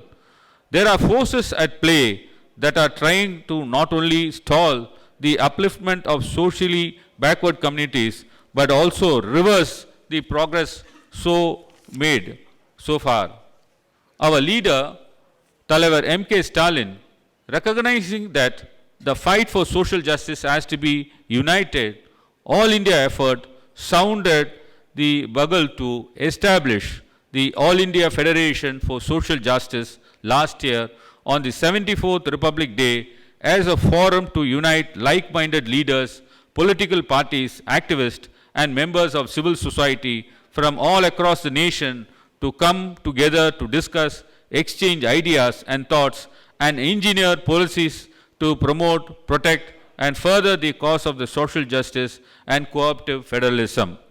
He wrote individual letters to all the leaders of the political parties in India last year, informing about the formation of All India Federation for Social Justice and inviting them to join the federation. Answering the call, many parties have joined hands to come together today, and more are expected to join us in the near future. It is essential to acknowledge that in order to have a true egalitarian state, social justice must be the cornerstone. Though social justice has many connotations and interpretations, our leader, Thiru M.K. Stalin, beautifully summarized the core philosophy as everything for everyone. This means that the idea behind social justice is that the state's resource must be equally accessible to all members of society. Thus, when education or employment is being monopolized by one section of society, reservation was the tool we used to open the windows of opportunity to the marginalized communities. The battle for reservation was fought in both the political and legal arenas. As you are aware, 2 years ago, DMK, under the guidance of our leader, Hon'ble Mr. M.K. Stalin, fought for the OBC reservations in medical and dental seats in courts, and through the court, we secured 27% reservations for the OBC, and as a result, every year, about 4,022 seats in medical courses and about 1,000 seats in dental courses will be made available for the OBC students throughout India. Friends, now see how this victory is being undone by the forces I mentioned. Recently, the medical counseling authorities have started counting seats obtained by the OBC candidate through merit towards the OBC quota instead of the general quota. For example, if rank 1 is a OBC candidate, instead of counting him as the first seat in the general category, they are counting him as the first in the OBC category, thereby ensuring that the general category is only for the forward castes. This is the kind of systemic abuse of power that parties should come together to oppose. In this conference, a few key policy areas are to be addressed by the honorable guest. The first is the urgent need to conduct a caste census. Recently, state laws granting OBC reservations in local body elections were struck down by the various high courts and Supreme Court on the ground that there is no empirical data on the caste population. Our leader, Hon'ble Thiru M.K. Stalin, has been time and again speaking about due representation in higher judiciary. In fact, he made this request before two sitting Honorable Chief Justices of India at different points. Our present Honorable Chief Justice of India, Dr. D.Y. Chandrachud, has been very receptive in this regard. He has heard our pleas for social representation and he has publicly committed by maintaining diversity in the higher judiciary, which is very commendable. However, at the state levels, we must ensure that when high courts consult the respective state governments for appointment of judges, we insist on the due representation of all communities and women. I would also take this opportunity to place before this August gathering the need to include OBC reservations in promotions as well and not just initial appointment, since social ostracization continues even after the appointment to a service. Therefore, there is a need to amend Article 16(4)(a) to grant reservations in promotions post as well when there is underrepresentations of backward classes. Another important aspect is that we reach out to the next generation to continue the battle for social justice. The legacy of great social justice warriors must be passed on to them. In Tamil Nadu, we have our Mr. Udayanithi Stalin, Secretary of the DMK Youth Wing, actively promoting study circles and focus groups to educate today's generation about the struggles of Tandai Periyar and other social justice leaders. The inculcations of social justice values in the next generation is of paramount importance. Before I conclude, I thank Honorable Justice Ishwaraya, Honorable Justice Virendra Singh Yadav, who have brought together the various backward class organizations for this event. I sincerely thank Honorable Mr. Ashok Gehlot, Chief Minister of Rajasthan, Honorable Mr. Hemant Soren, Chief Minister of Jharkhand, Honorable Mr. Tejasvi Prasad Yadav, Deputy Chief Minister of Bihar, Honorable Mr. Akhilesh Yadav, Leader of Opposition, Uttar Pradesh, and other honorable guests who have come here and who are coming on the online, and other special invitees and speakers for their participation and address in today's event. I wholeheartedly thank my beloved Talevar, Hon'ble M.K. Stalin, Honorable Chief Minister of Tamil Nadu, for being the guardian of social justice and uniting the country's most important social justice voices under this platform, and for being inspiration and driving force behind this federation. I thank each and every one of the honorable guests for their august presence here, and I am positive this conference and federation is the first step of the journey to establish a nationwide network of social justice policies, heralding a new age in our democracy. Vanakkam. Thank you, sir. I now invite Honorable Mr. Derek O'Brien, Member of Parliament and Parliament Party Leader in the Rajya Sabha of the All India Trinamool Congress to deliver the special address. Thank you. Good evening. Being the first speaker, I better set a good example and keep to time. We've been given 5 minutes each, so I'll keep to time. Congratulations to Mr. Stalin for putting this together. And just to save time, I have the permission, I suppose, of all the dignitaries to say good evening to each one of you without mentioning anyone by name. On behalf of the All India Trinamool Congress and its chairperson, Chief Minister of West Bengal, Ms. Mamata Banerjee, I'm happy to share a few thoughts. So let's dive straight in. Let's look at the scheduled castes and scheduled tribes. UP reported the highest number of cases, 26% UP. Which party runs UP? We know the answer. Madhya Pradesh reported the highest number of cases at 30%. Which party runs Madhya Pradesh? We know the answer. Women. Crimes against women have increased by 15%.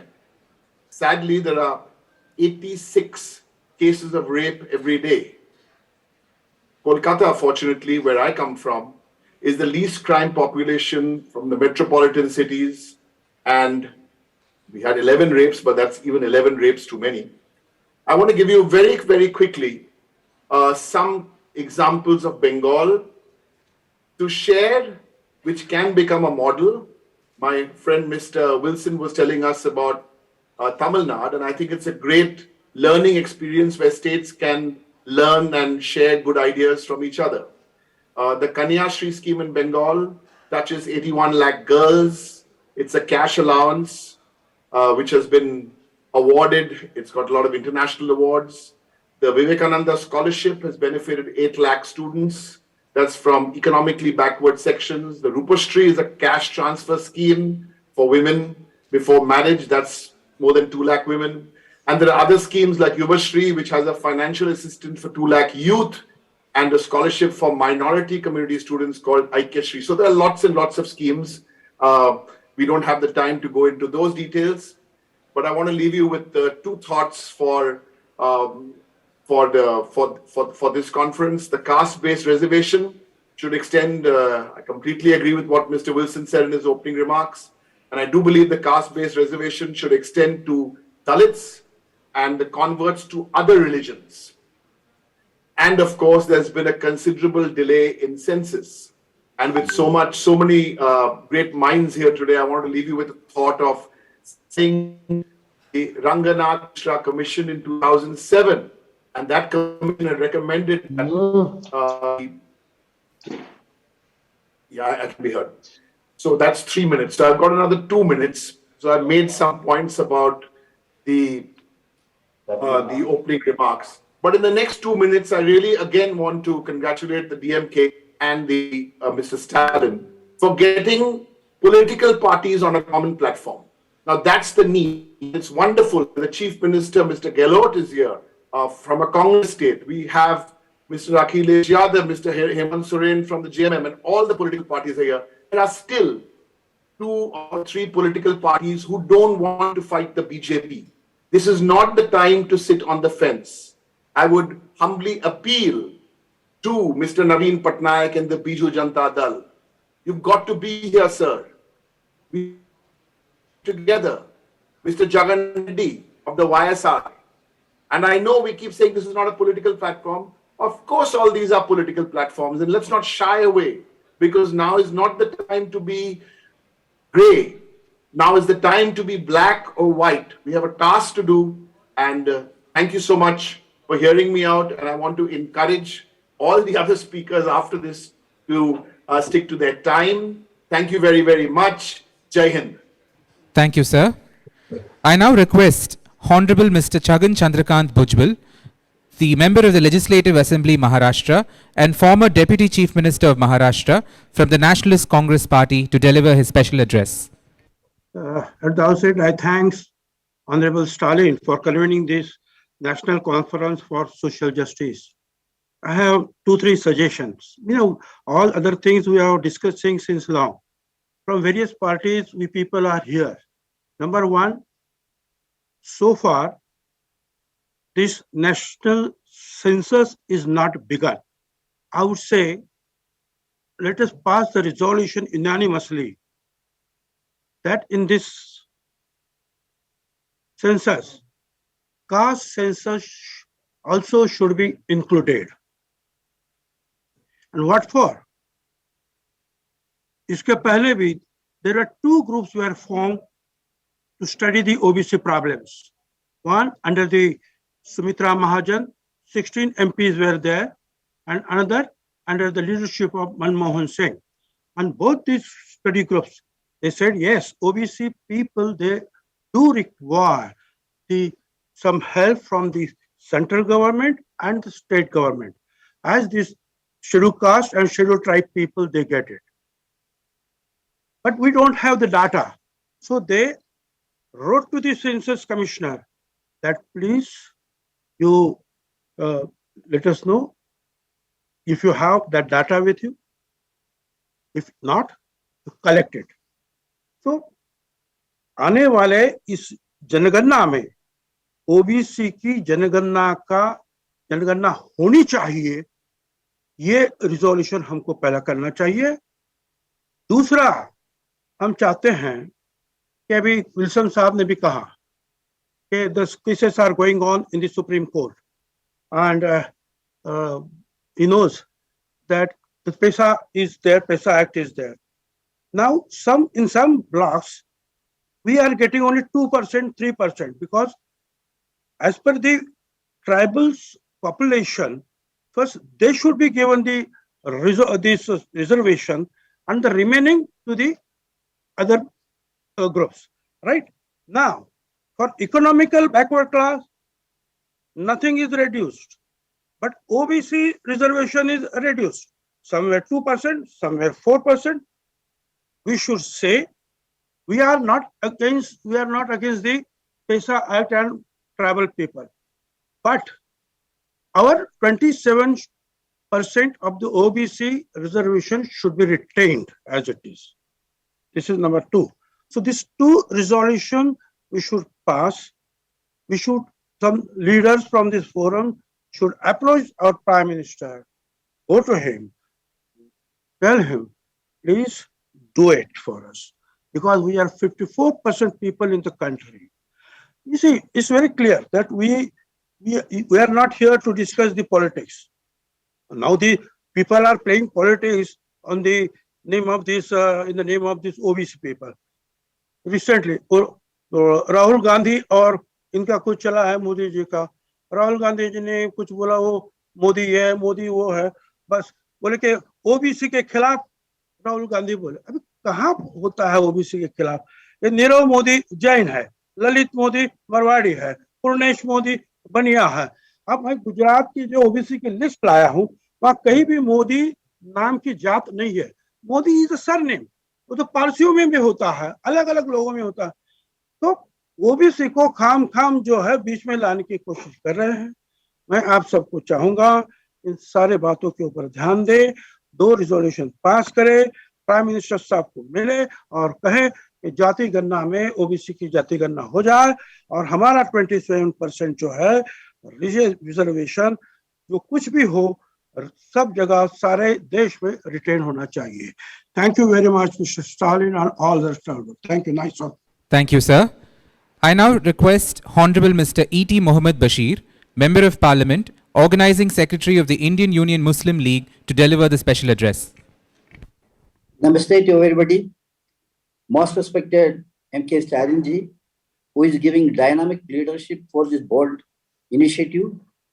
Similarly, other dignitaries and my dear friends.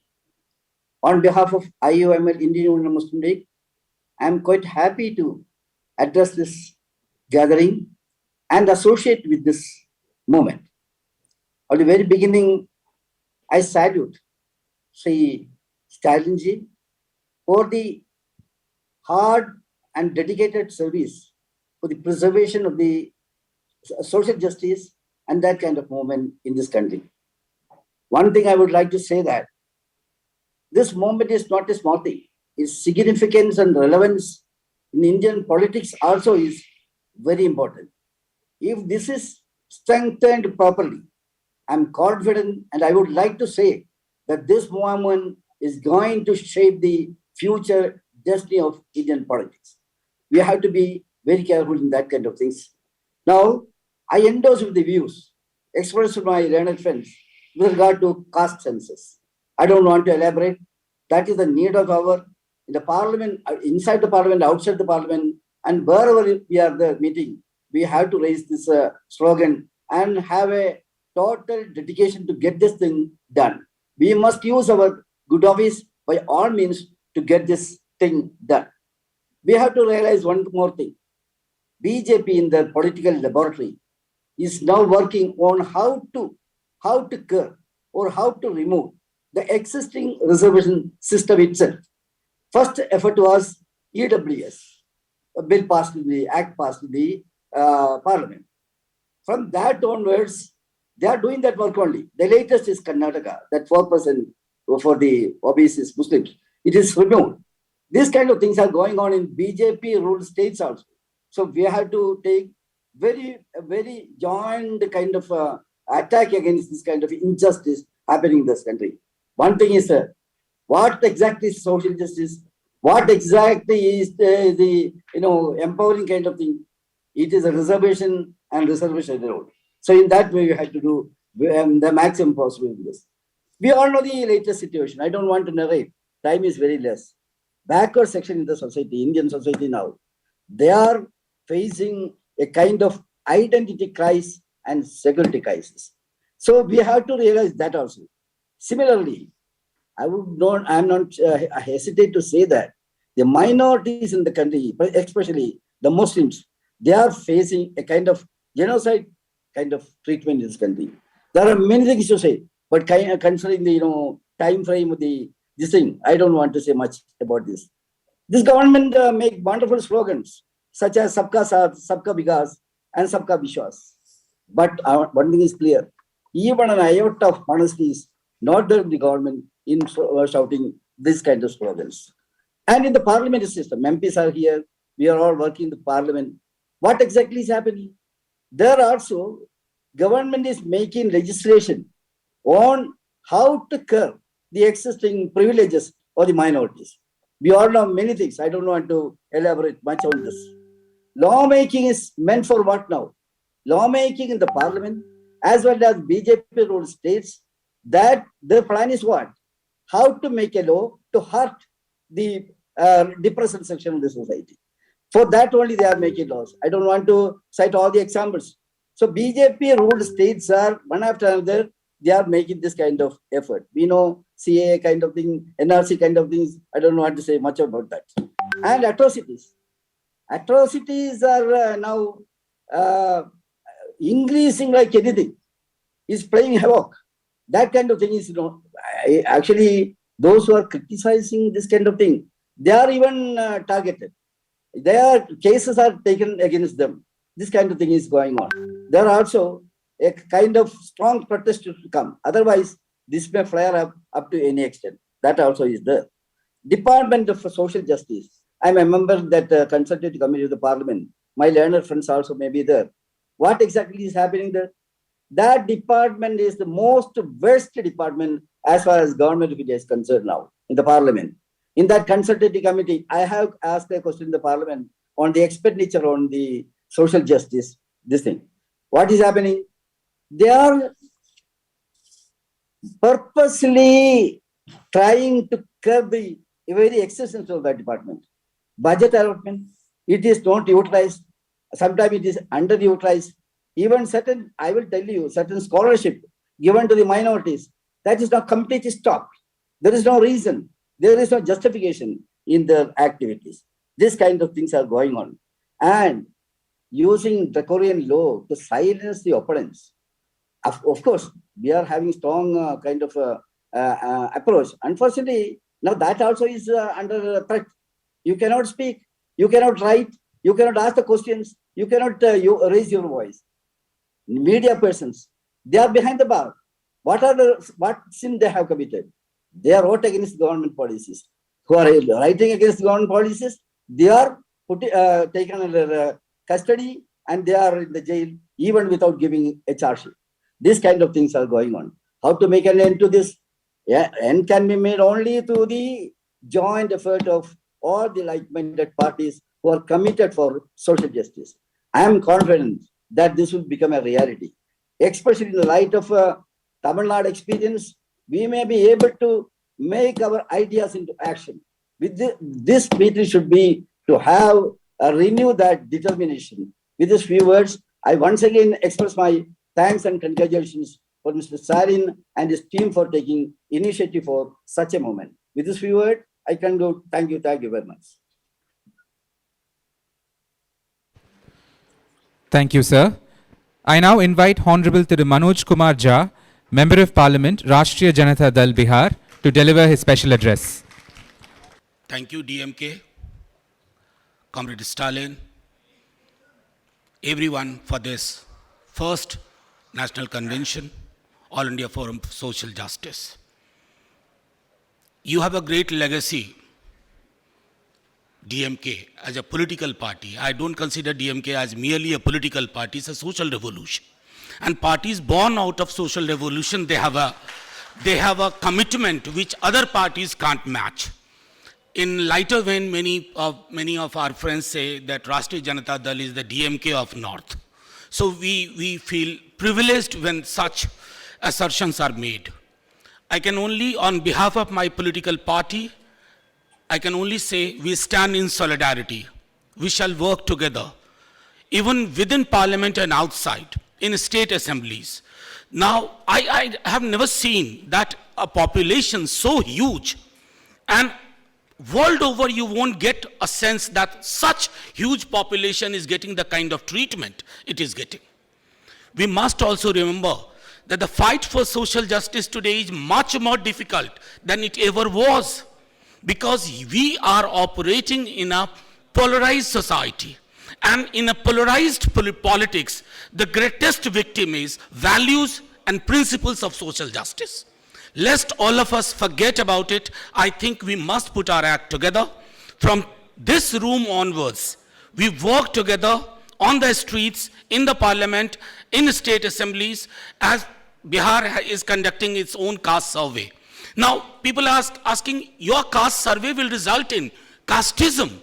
I mean, come on, have some sense. Casteism has existed for thousands of years. And here we have somebody in front of me. He repeated only those issues what Dr. Babasaheb Bhimrao Ambedkar had said. What happened to him and his ideas in his politics? That should be an eye-opener to all of us, that from this room onwards, let's work together. Not only for caste census, we should give a call. No census if no caste census. Let's boycott the census. Because why do we need numbers? Numbers have a chemistry, numbers have a psychology, numbers have attraction.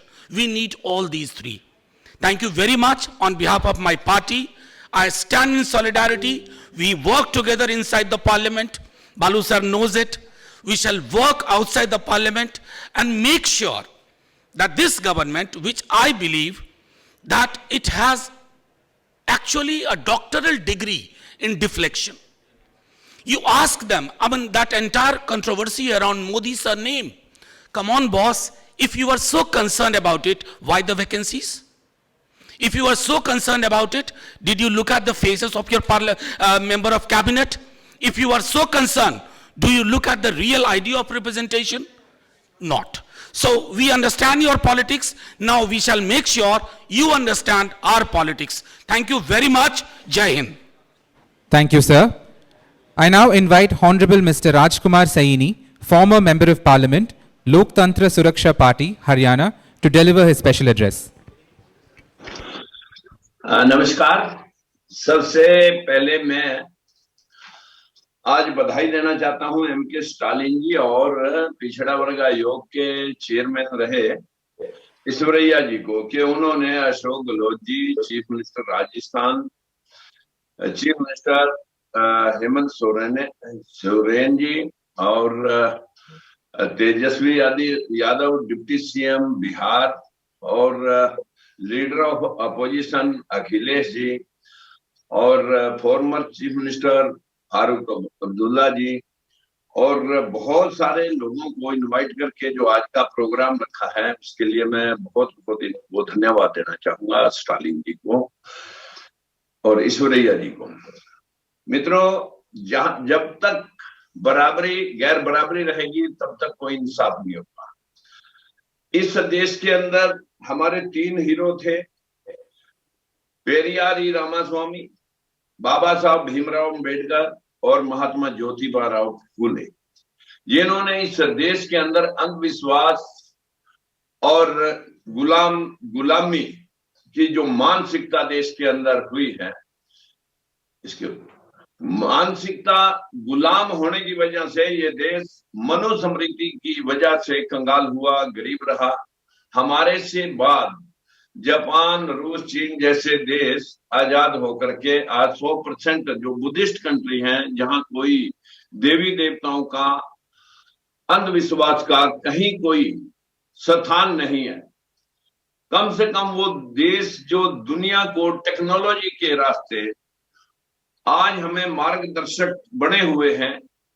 Japan 100% Buddhist country है और जिसने दुनिया को रास्ता दिखाया, जो 1945 में नेस्तनाबूद हो गया। लेकिन इस देश में 33 करोड़ या 33 कोटि देवी देवता जो बाबा साहब भीमराव अम्बेडकर, महात्मा ज्योतिबा फूले और पेरियार ई रामास्वामी ने इन शास्त्रों के बारे में, इन धार्मिक शास्त्रों के बारे में जो वर्णन किया है, उस पर हमारे देश के सुप्रीम कोर्ट ने भी मुहर लगाई है कि ये सब रामायण महाभारत और वैदिक शास्त्र ये कपोल कल्पित कहानियां घड़ी गई हैं इस देश से बौद्ध धर्म और जैन धर्म को समाप्त करने के लिए जो लिखा गया है वो कम से कम इस देश के विनाश के लिए बहुत बड़ा एक फसाद खड़ा आज भी करता है। ढोल द्वार सुंदर पशुनारी सकल ताड़ना के अधिकार विश्वास फैलाया जा रहा है। बहुत सारे जेल में जा चुके हैं। जिस दिन से मोबाइल अस्तित्व में आया है हम और आप बैठ करके इसके ऊपर आज चर्चा कर रहे हैं। कम से कम इसमें अब बहुत ज्यादा देर नहीं लगेगी। बहुत देर हो चुकी है। इस देश की गरीबी का जो मूल कारण है वो है हमारा ऊंच नीच पैदा करने वाला जो धर्म जिसको हम हिंदू धर्म कह रहे हैं। जबकि आप जानते हैं कि सुप्रीम कोर्ट में भी बहुत सारे के कोई शब्द इन शास्त्रों में हिंदू नाम का नहीं है। ये तो महात्मा गांधी ने कि कहीं ब्राह्मणवादी व्यवस्था ये माइनॉरिटी में ना आ जाए तो बाकी के लोगों को सब दलित पिछड़ा जिसको हम मूल निवासी कहते हैं इनको जोड़ करके ये जो 80% लोगों को इसमें इन्वॉल्व किया है। जब हमें अधिकार देने हैं तब तो हम दलित और पिछड़े हैं, लेकिन जब हमें वोट लेने हैं हमारे से तब हम हिंदू हैं। यही एक देश की बदकिस्मती है कि जिसको वामन मेश्राम जी ने बहुत सही शब्दों में कहा कि जब तक सामाजिक परिवर्तन नहीं होगा तब तक इस देश को बिना सत्ता के हम इंसाफ नहीं दिला सकते। अगर इंसाफ दिलाना होगा तो सबसे पहले मानसिक गुलामी और जातीय व्यवस्था जो है इसको खंडित करके हमें बराबरी करनी होगी जैसे बाकी के देशों में है, जहां पर जाति व्यवस्था इतनी प्रगाढ़ हो चुकी है कि हम अपनी जाति पे नाज करके ये दलित और पिछड़ा जो आज अंधविश्वास में इनको फूल बरसाए जाते हैं कि आप बस भोले बने रहिए, भांग और सुल्फा पी करके और ढोल नगाड़े बजाते रहिए। यही व्यवस्था इस देश का नाश कर रही है। जबकि हमारे देश के अंदर अगर हम चाहते हैं कि ये देश आगे बढ़ जाए तो इस स्वर्ग नरक के डर से बाहर निकलना हो। अन्यथा स्वर्ग और नरक के नाम पर इस देश को लूटा गया है। इस देश को कर्म के भरोसे नहीं भाग्य के भरोसे स्टार्ट किया गया है। क्या होता है स्वर्ग? किसी के घर में दाना पानी अच्छा है, समाज में इज्जत है, घर में कलेश नहीं, मुकदमा बीमारी नहीं, तो वो घर स्वर्ग है। उसकी बनिस्बत जहां भाई भाई दो ही जमीन के लिए खूनी दुश्मन हो रहा, वहां जो है आप सब जानते हैं कि या किसी को पैरालाइज हो गया एक्सीडेंट में, कहीं उसके कोमा में चला गया, इन बिटवीन जो है ना वो जो व्यक्ति पड़ा हुआ जिसको कीड़े पड़ गए वो यही नरक और स्वर्ग भोगता है। आसमानों में कहीं स्वर्ग या नरक नहीं है। इसी डर की वजह से कि पुनर्जन्म में आप जो भी कमाओ, इस दलित और पिछड़े मूल निवासियों को बस यही समझाया गया कि जो कमाओ हमें दान पुण्य कर दो और फिर हम जो है ना स्वर्ग में आपको भेज देंगे।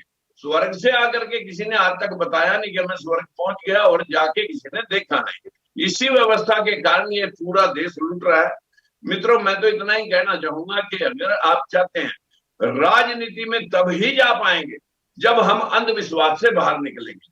हमारा दलित और पिछड़ा सिर्फ मानसिक गुलामी की वजह से आज हालात से बेबस उन बाबाओं के चक्कर में, उन पंडित पुजारियों के चक्कर में फंसा हुआ है जो कर्म के भरोसे नहीं भाग्य के भरोसे उनको डाल रहे हैं और डर दिखा दिखा करके लूट रहे हैं। मित्रों, आज ये व्यवस्था जो आज स्टालिन साहब के प्रयासों से, ऐश्वर्या जी के प्रयासों से जो ये आज का प्रोग्राम रखा गया है, मैं उनको पुनः धन्यवाद देना चाहता हूं और इतने सारे लोगों को आपने जोड़ा उसके लिए बहुत बहुत धन्यवाद। Thank you, sir. I now invite Hon'ble Mr. Mahadev Jankar, Member of Legislative Council Maharashtra, to deliver his special address.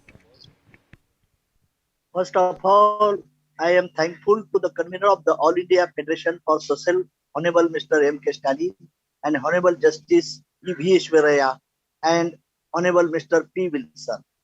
Sir, I am, as per my me for social justice in Indian democracy, the caste-based census is mandatory. As per history about the caste-based census, we all know that conducted in 1931. In 1931, the government of the India paid attention to the collection of the information of the conductive to better knowledge of the backward and depressed classes and of the problems involved in their present and the future welfare. Why do we want to hide the fact? If we would not get to that, how many of us are there? What is the benefit of the society? There was a need to determine the exact composition of our population and extend the reservation benefit according. If we do not know who is the standing in the last queue of the development, how come to plan same scheme for the only caste-based census?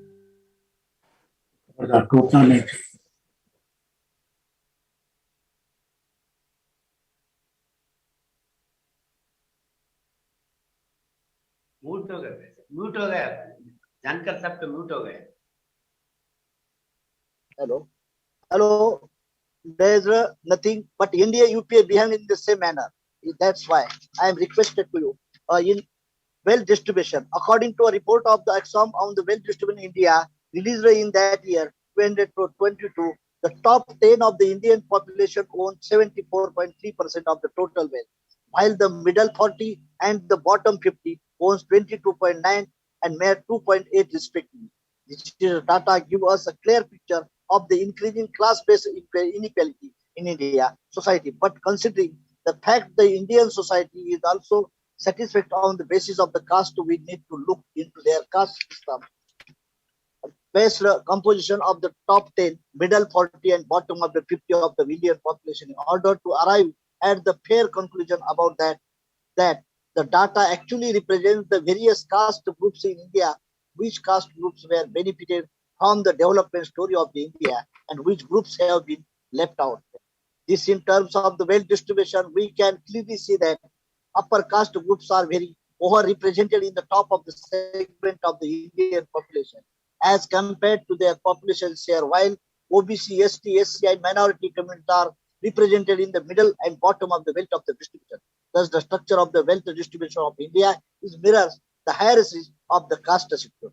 That is the benefit of the policy making. The purpose of the caste census is not merely there to the reservation issue. A caste census would actually bring to the fore for the large number of the issues and that the democratic country need to attain the particularly the number of people who are the margins who are deprived of the kind of the occupation the purpose. That's why in caste I am requested to all the OBC leaders, SC, ST and minority leaders who of open challenge. Politics is the master key which would open all the doors. इसके ऊपर हमें ज्यादा प्यार करना चाहिए. मैं Stalin M.K. Stalin साहब और ईश्वरैया और जस्टिस यादव और पी विल्सन को अभिनंदन करना चाहता हूँ राष्ट्रीय समाज पार्टी की ओर से. जब तक रीजनल पार्टी के नेता देश के प्रधानमंत्री नहीं बनेंगे और तब तक हमारा हित नहीं होगा. कांग्रेस और बीजेपी से हमारे समाज के भी पीएम बनेंगे तो काम नहीं होने वाला है. इसलिए अपने सोचना चाहिए. स्टालिन रहे, यह भी अखिलेश यादव रहे, तेजस्वी रहे, ये लोग जब तक प्राइम मिनिस्टर नहीं बनेंगे ईश्वरा साहब तब तक हमारा हित नहीं होने वाला. ब्यूरोक्रेसी में भी हम नहीं, हम भी कैबिनेट मिनिस्टर थे, कुछ नहीं होता था. आपको कोई सुनने वाले नहीं. मैं तो मेरी छोटी पार्टी है लेकिन छोटी छोटी पार्टी के जैसा तमिलनाडु में हमारे ओबीसी का हित होता है वैसा हर जगह ओबीसी का हित होना है. तो हमारा प्राइम मिनिस्टर, हमारा चीफ सेक्रेटरी, हमारा सुप्रीम कोर्ट का जज जब तक हमारा नहीं होगा तब तक हमारा हित नहीं होगा. इसी के साथ आपने मुझे मौका दिया. Thanks of all the peoples of the that organization. Thank you. Thank you, sir. I now invite Hon'ble Thiru Dr. K. Kesava Rao, Member of Parliament and Parliamentary Party Leader, Bharatiya Rashtriya Samiti, to deliver the special address. Anna, unmute, please kindly unmute Honorable Member of Parliament Kesava Rao ji. Unmute, please kindly. Am I now audible? And now we are audible. I must thank Mr. Chandraya first for all this because he is one of those when he left the bench. We all thought when he wanted to join us in the movement when we were all activists there, as students or the politicians and the legislators, we thought he would only cover the course, but He is now leading us in the movement. Anyhow, sir, this seminar, which is inspired by Mr. Stalin, as most of the speakers have said, is not enough. Seminars are not seminars. Webcasts are no webcasts. The condition of the VCs, the socially backward people, is same as it has ever been, and it will remain same. We need to ask that question as to why it is so. It is not the first time we are talking about the OBCs and talking about the poor in this manner.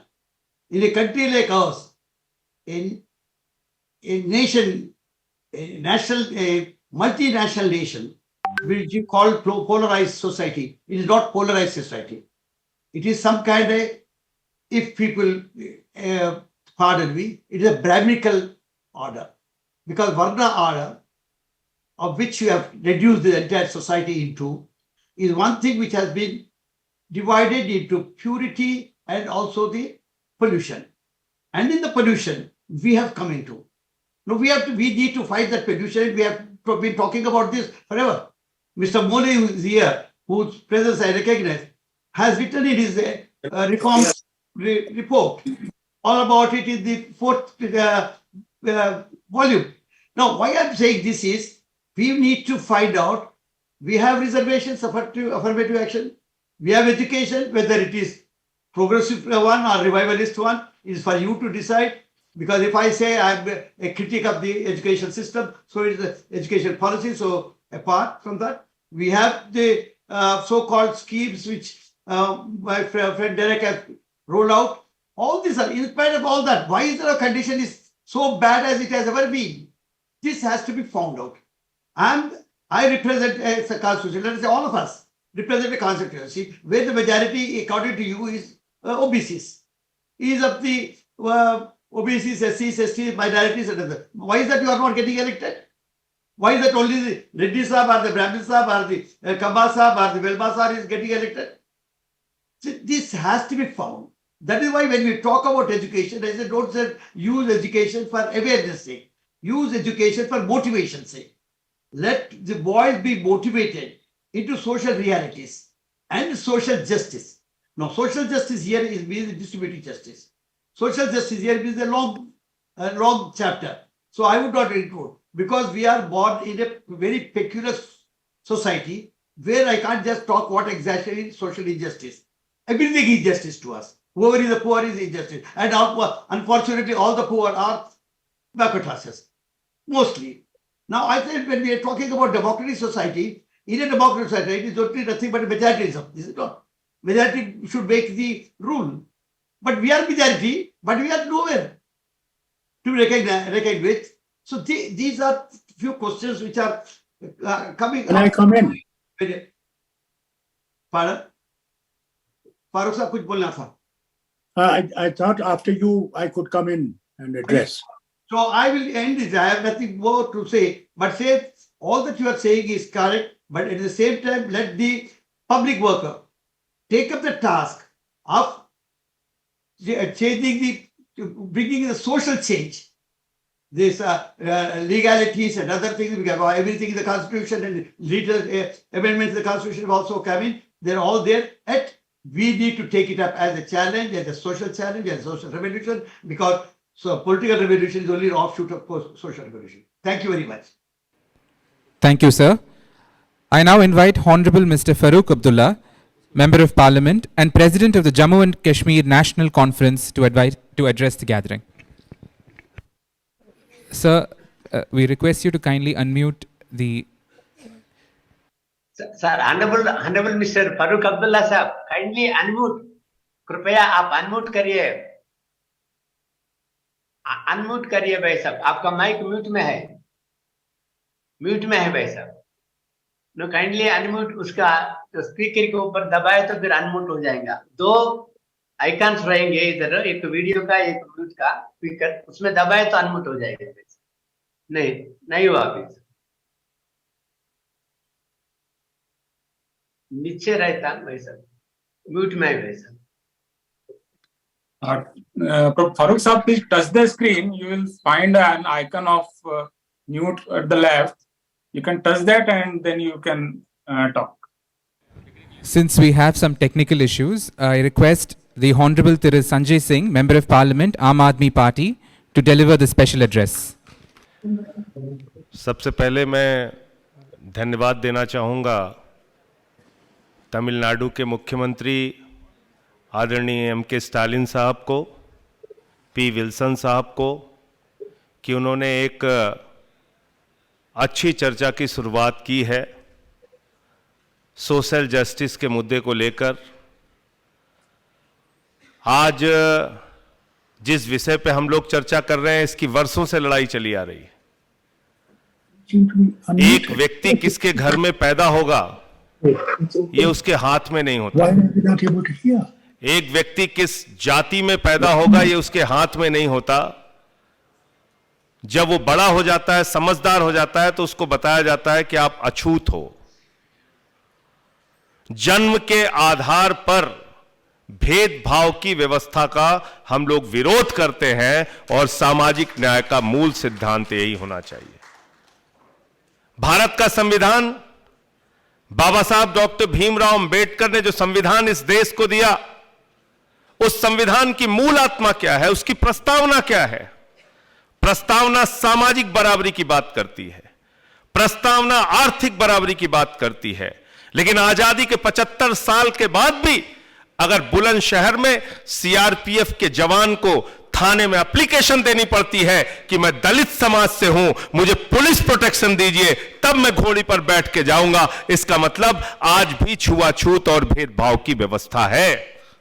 अगर आजादी के 75 साल के बाद भी कर्नाटका के अंदर एक मेंबर ऑफ पार्लियामेंट को गांव में इसलिए घुसने नहीं दिया जाता उद्घाटन करने के लिए क्योंकि वो दलित कम्युनिटी से है। अगर आजादी के 75 साल के बाद भी हाथरस जैसा कांड होता है, अगर आजादी के 75 साल के बाद भी मध्य प्रदेश में एक दलित को शमशान में अंतिम संस्कार नहीं करने दिया जाता, इसका मतलब आज भी सामाजिक न्याय का मुद्दा जीवंत है। बराबरी चाहिए और गैर बराबरी के खिलाफ हमारी लड़ाई जारी रहेगी। आज lateral SC community lateral entry के जरिए भारत की सरकार बड़े बड़े पदों पर अपने चहेते लोगों को भर्ती करते जा रही है। यूनिवर्सिटीज के अंदर, देश के सारे विश्वविद्यालयों में तमाम जगहों पर आरक्षण की व्यवस्था को खत्म किया जा रहा है। और भारतीय जनता पार्टी की जो माता जी हैं, उनकी मां जो है आरएसएस, उसके प्रमुख मोहन भागवत जी बिहार के चुनाव में कहते हैं रिजर्वेशन पर रिव्यू होना चाहिए, रिजर्वेशन खत्म होना चाहिए। मैं आपसे कहना चाहता हूं, जब तक इस देश के अंदर गैर बराबरी की व्यवस्था है, आरक्षण के जरिए लोगों को न्याय की व्यवस्था चलनी चाहिए, तभी वो समाज में आगे बढ़ सकते हैं। डॉक्टर लोहिया ने कहा था, डॉक्टर राम मनोहर लोहिया ने कहा था, एक व्यक्ति 0 पॉइंट पे खड़ा है, एक व्यक्ति 20 किलोमीटर आगे खड़ा है, दोनों में प्रतियोगिता नहीं कराई जा सकती। अगर आपको बराबरी की लड़ाई करानी है तो जो 0 पर खड़ा है उसको आगे लेकर आइए और तब प्रतियोगिता कराइए। और इसके लिए रिजर्वेशन का जो सिद्धांत है वो विशेष अवसर का सिद्धांत है, जो समाज के पिछड़े हुए, शोषित, वंचित लोगों को मिलना ही चाहिए। तो मैं ये कहना चाहता हूं कि जिस तरह से कास्ट सेंसस, जाति जनगणना से भाग रही है सरकार, ये क्यों भाग रहे हैं? क्योंकि इनकी जो मातृ संस्था है आरएसएस, वो चाहती है कि वर्ण व्यवस्था रहे समाज के अंदर, जाति के आधार पर भेदभाव रहे समाज के अंदर। वो चाहती है कि ये जो भेदभाव की व्यवस्था वर्षों से चली आ रही है, ये जीवित और जिंदा रहे। मैं आम आदमी पार्टी के तौर पे अरविंद केजरीवाल जी की ओर से ये कहना चाहता हूं कि हम इस जाति जनगणना के पक्ष में हैं और जातिगत जनगणना देश की सरकार को कराना चाहिए। पता तभी चलेगा किस जाति के कितने लोग हैं और तभी आप उनके साथ न्याय कर सकते हैं। अन्यथा खाली सबका साथ सबका विकास का नारा देके और कुछ लोगों को आप खरबोपति बनाते जाएं तो यह व्यवस्था चलने वाली नहीं है। आज देश की सारी संपत्ति आकाश में पूछो जहाज अडानी का, जमीन पे आ जाओ एयरपोर्ट अडानी का, समुद्र में चले जाओ सीपोर्ट अडानी का, पाताल में चले जाओ कोयला अडानी का, गैस अडानी का, आयरन ओर अडानी का, स्टील अडानी का, सीमेंट अडानी का, आज सारी की सारी संपत्ति आकाश से लेकर पाताल तक प्रधानमंत्री ने अडानी को दे दिया। 2.5 लाख करोड़ रुपए का कर्जा दिया, 86,000 करोड़ रुपए का कर्जा माफ किया। आप कहते हो सबका साथ सबका विकास? नहीं, सबका साथ सबका विकास नहीं है। विकास सिर्फ नरेंद्र मोदी जी के मित्रों का है, मित्रों का। और इस व्यवस्था को हमें बदलकर ऐसी व्यवस्था लानी पड़ेगी जिसमें आर्थिक भागीदारी भी हो, सामाजिक भागीदारी भी हो और नौकरियों में भी बराबर की भागीदारी हो, तभी ये देश आगे जब बढ़ पाएगा। मैं फिर से एक बार आप सबको बधाई देते हुए ये कास्ट सेंसस का जो मुद्दा है उसका समर्थन करते हुए आम आदमी पार्टी की ओर से, अरविंद केजरीवाल जी की ओर से आपको विश्वास दिलाना चाहता हूं कि इस लड़ाई को जब जब आप आगे बढ़ाएंगे, जहां कहीं भी हम लोगों को बुलाएंगे, सदन से लेके सड़क तक आपके साथ खड़े रहेंगे। बहुत बहुत शुक्रिया, बहुत बहुत धन्यवाद। Thank you, sir. I now invite Honorable Mr. Farooq Abdullah, Member of Parliament and President of the Jammu and Kashmir National Conference, to deliver the special address. Thank you, Mr. Stalin, for this meeting, and to all the other leaders that have joined in this movement for India to grow for all. Those who have been deprived for years need to be brought out of that poverty and have to be given better life. That is what India should be for everyone. And for that, we must unite. And unless we unite and we form a central government, many of these things will not be possible. Anyway, we will try in our states to see where the states are being ruled by people other than the party that is in Delhi. Maybe they will be able to implement some of these things that Mr. Stalin has been able to do in Tamil Nadu. He has done a wonderful work. He has continued the legacy of Periyar and his father. And I'm sure this movement will continue in the rest of the nation. No doubt, many speakers before me have put before you the condition that OBCs face, the Adivasis face, the downtrodden face. But let us not forget that even in Brahmins, there are people who are still downtrodden. I have seen that myself.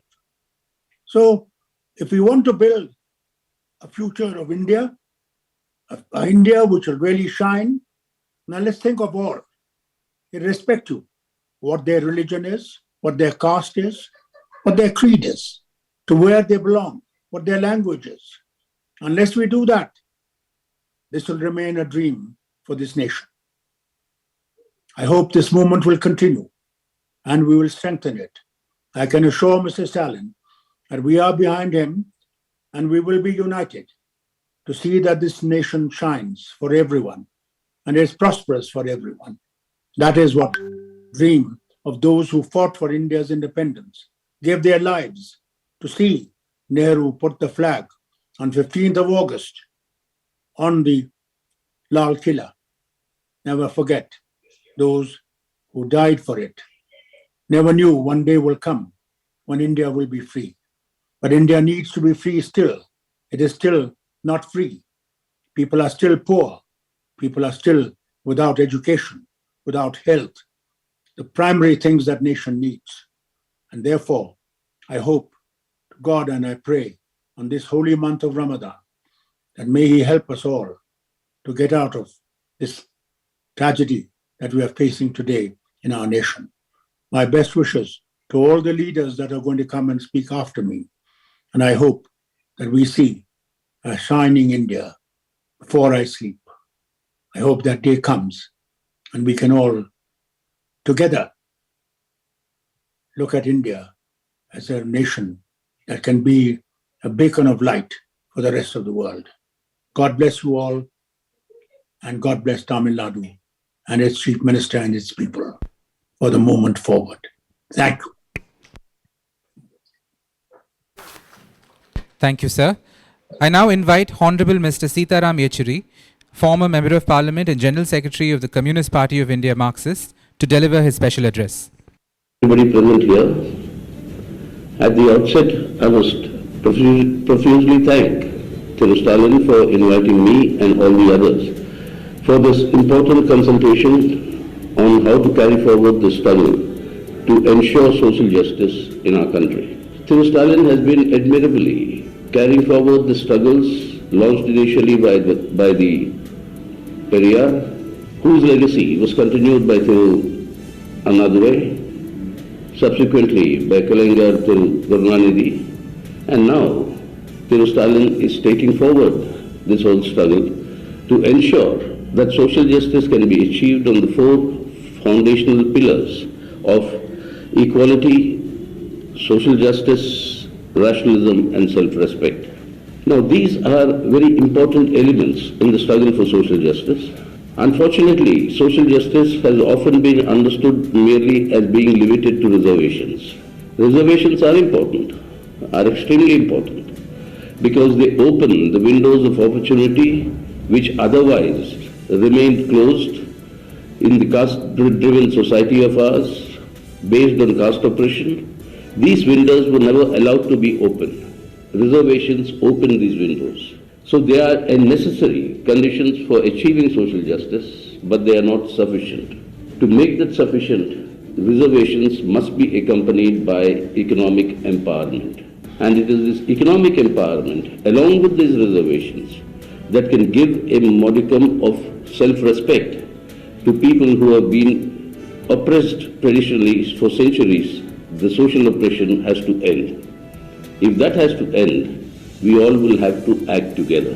And this is required in a much more urgent and important manner as to be addressed in today's conditions. Because no economic empowerment would be possible without economic development. And economic development cannot be confined only to the few at the top, while the rest of the population gets immiserized. During the last 2 years, the wealth that was generated in India, 40.5% of that wealth was cornered by 1% of our population. The bottom 50% of our population had just access to 3% of that wealth. Now, this is a state of affairs in which economic empowerment to ensure social justice is achieved, it would not be possible. So this corporate communal nexus that has emerged today, that has to be fought, and the bigotry that is associated with it, based on very clear-cut communal polarization, that today is actually creating different categories of citizens in India. Reservations were also granted after the Sachar Committee report for Muslims who could be categorized as OBCs. Now, in the state of Karnataka, the BJP government has annulled the classification of Muslims as OBCs, while it remains for Jains and Sikhs and other minority religions, but for Muslims it has been annulled.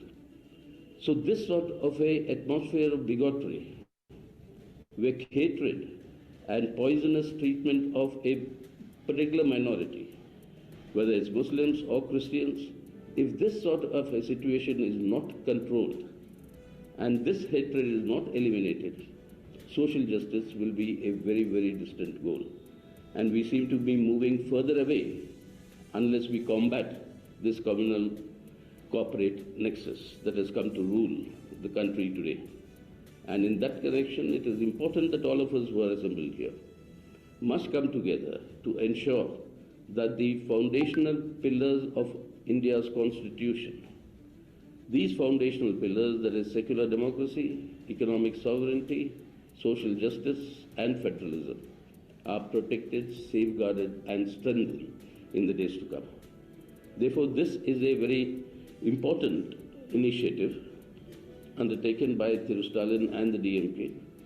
And to implement this at the national level, given the plurality in our country, the diversities in our country, it is necessary that in every region and state the peculiar conditions must be properly studied, so that for this common objective of advancing the cause of social justice, we can all unite properly. And that is why today Self-respect is one of the major issues involved. Just a couple of days ago, we observed the Vaikam Satyagraha, the historic Vaikam Satyagraha entering its 100th year. A Satyagraha that was led, saw the participation of Mahatma Gandhi, which saw the Periyar going to Kerala, going to Vaikam, which saw Sri Narayan Guru participating in that Satyagraha. And after more than 600 days of the Satyagraha, finally, the first step of winning the battle for social justice was undertaken in the country. So therefore, today we must carry forward that struggle. We have moved forward, but we have to move much more ahead. And to carry forward that struggle, I think all of us will have to come together to ensure the Indian Constitution and democracy are preserved, and on that basis, the struggle for social justice advances. I'm sure everybody here will make their contributions in order to carry this struggle forward. And I wish Thiru Stalin and the DMK to take this initiative even further and to strengthen this movement for social justice by combating the communal corporate nexus and ending bigotry in our country, so that we all can live as human beings first, and then with our different labels of our religion, of our caste, whatever the other labels are, identities are, but we are first above all human beings. And that is why I think this is an important struggle, and I wish success to carry forward this struggle for all of us who are part of this struggle for social justice. Thank you. Thank you very much. Thank you, sir. I now invite Honorable Mr. D. Raja, former Member of Parliament and General Secretary of the Communist Party of India, to deliver his special address. Honorable Chief Minister of Tamil Nadu, my very beloved brother, Mr. Stalin, leaders of various political parties and social movements, friends, comrades. Our party, the Communist Party of India, I congratulate Mr. Stalin for taking this initiative to unite all forces on the question of social justice. Tamil Nadu is a land of Thiruvalluvar. It is land of Ayodhyadas Pandit. It is land of Periyar. It is land of communist leader Singaravelu. It is land of our great Anna Kalaignar. And they all fought for social justice.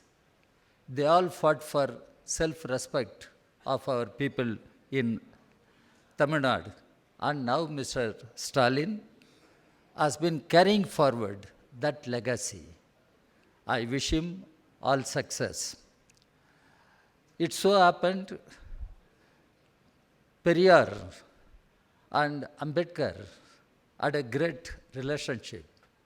When Ambedkar went to London to participate in the Round Table Conference, Ambedkar was undermined by several forces. At that point of time, it was Periyar who came out openly supporting Ambedkar, and he wrote series of articles in Kudiyarasu. That is the relationship, that is the commitment Periyar had with Ambedkar. Now we are discussing the question of social justice. At this point of time, our country is in an all-pervasive crisis, social, economic, and political. And the Constitution is under attack. Dr. Ambedkar was the prime architect of our Constitution. Our Constitution makes it clear Indian state should be a secular state. Indian state should be a welfare state. Indian state should be a federal state. But what is happening today? The forces of communal fascism, the forces of right reaction are taking all efforts, steps to impose a monolithic, illiberal, medieval, socio-political order on our people, which is to perpetuate the caste system, the inequality. Again, our constitution makes it clear. Justice, social, political, and economic. The constitution makes it clear. Liberty, equality, and fraternity. They constitute a trinity, and you cannot separate one from other. But this constitution is being attacked, and there are efforts to throw out this constitution. In such a situation, what is social justice? What is social justice? And here, we all should try to understand the fundamental challenges that we face today. The fundamental challenges in our battle for social justice are caste, class, and patriarchy. Dr. Ambedkar made it clear. Caste is a monster. Wherever you go, that monster crosses your way. Unless you kill that monster, you cannot think of any political reform or economic reform. That is the situation in our country. That is the situation in our country. In such a situation, how we can work together? How we can work together to end the caste system, to work for annihilation of caste, and to end class exploitation, and to ensure gender equality. Then only we can strive for a classless, a casteless India, a society which I call a socialist society. But what is happening today in our country? The caste has become a big challenge. Here, reservation, everyone agrees, reservation is not a poverty alleviation program.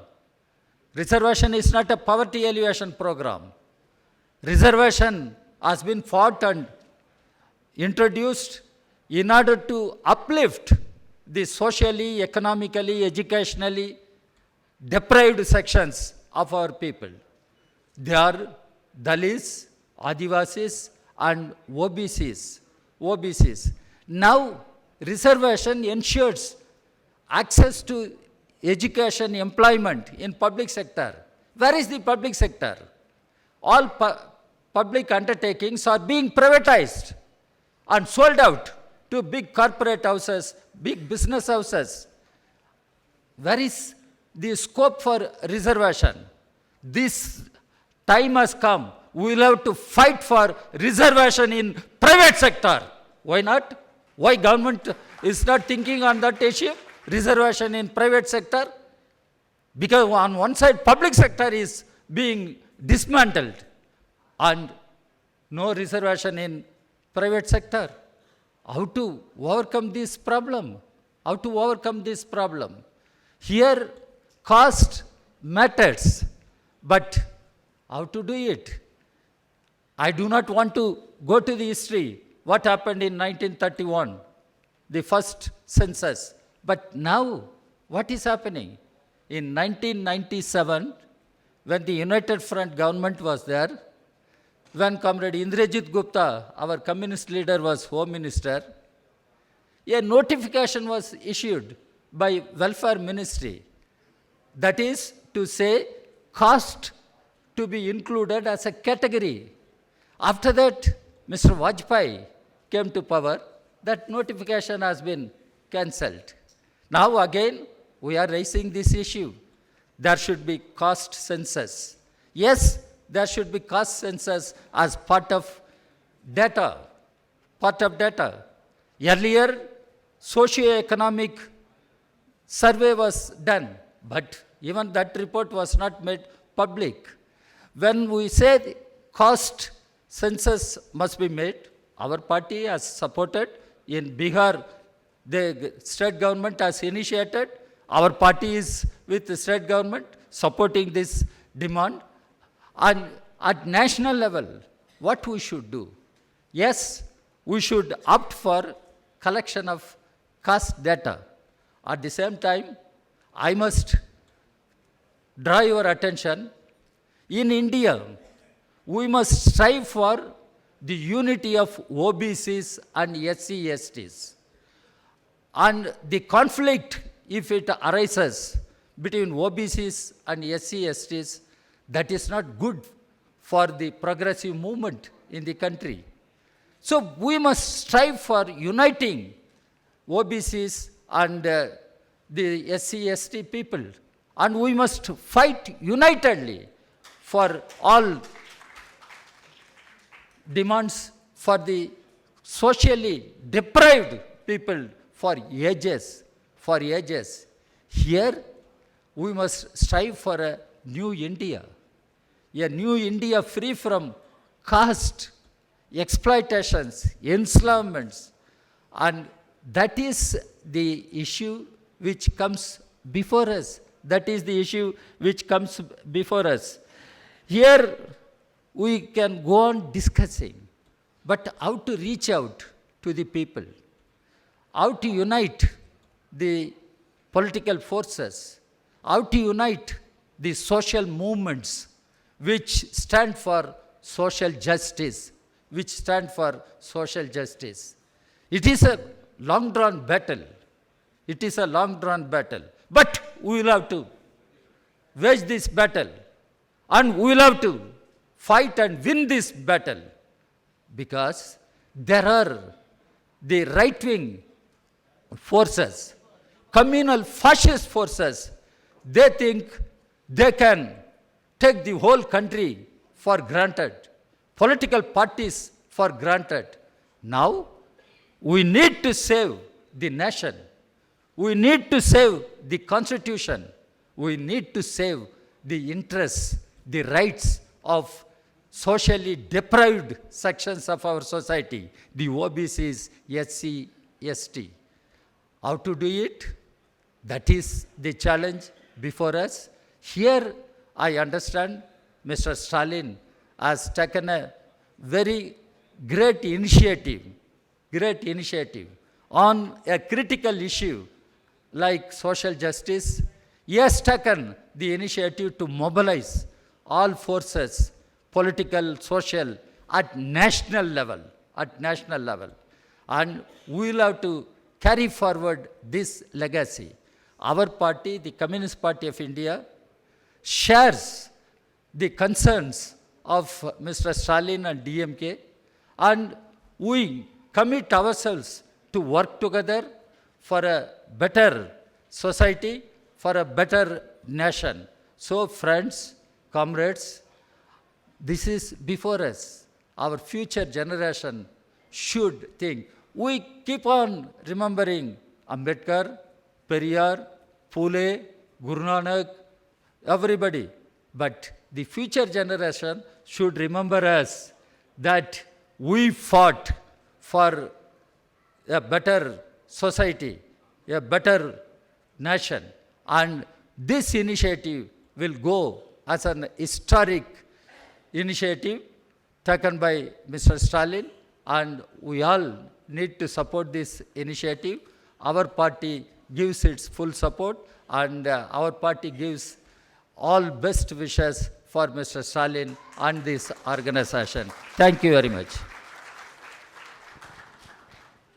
Thank you, sir. I now invite Honorable Mr. Tejashwi Yadav, the Honorable Deputy Chief Minister of Bihar, to deliver his special address. I wholeheartedly welcome everyone present in All India Federation for Social Justice. First national conference. अभी पूर्व में जितने भी वक्ताएं थे उन सब की बातें जो है हम सुन रहे थे और बड़ी खुशी हुई इस बात को लेकर के कि सभी लोग जो हैं इस बात को बोल रहे हैं कि कास्ट सर्वे जो है वो होना चाहिए, कास्ट सेंसस जो है वो होना चाहिए। मैं आप सब लोगों को बता दूं कि जो हमारी महागठबंधन की सरकार है वो हम सब लोगों ने मिलकर के कास्ट बेस्ड सर्वे कराने का ऐलान किया और इसकी शुरुआत जो है हो चुकी है और इसकी लड़ाई हमारे पिता आदरणीय लालू जी ने हर मुकाम पे लड़ा है, सड़क से संसद तक इसकी लड़ाई लड़ी। और क्योंकि राज्य सरकार जो है कास्ट सेंसस जो है नहीं करा सकती है, इसलिए हम लोगों ने सारे पहलुओं को देखते हुए हमारी सरकार ने फैसला किया कि कास्ट बेस्ड सर्वे जो है वो कराई जाए। तो इसकी शुरुआत हो चुकी है और जैसा आप लोग सब लोग जानते हैं कि सामाजिक न्याय, सोशल जस्टिस के लिए पेरियार साहब, अन्ना जी, करुणानिधि जी, कर्पूरी ठाकुर जी और हमारे पिता ने संघर्ष किया। कई मुकाम माइलस्टोन्स जो हैं हम लोगों ने लागू जो है हम लोगों ने पाया है, मुकाम जो है पाए हैं और भी हम लोगों का कई संघर्ष करने की जरूरत है और काफी चीजें मुकाम पाना हासिल करना अभी बाकी है। और अभी हेमंत सोरेन साहब यहाँ बैठे हुए हैं। हम सब लोग को एक कलेक्टिव कंसर्न है कि जो भी विपक्षी दल है या कांग्रेस प्रदेश शासित राज्य है वहां 27% रिजर्वेशन, 27% रिजर्वेशन हम लोगों को राज्य सरकार को करना चाहिए।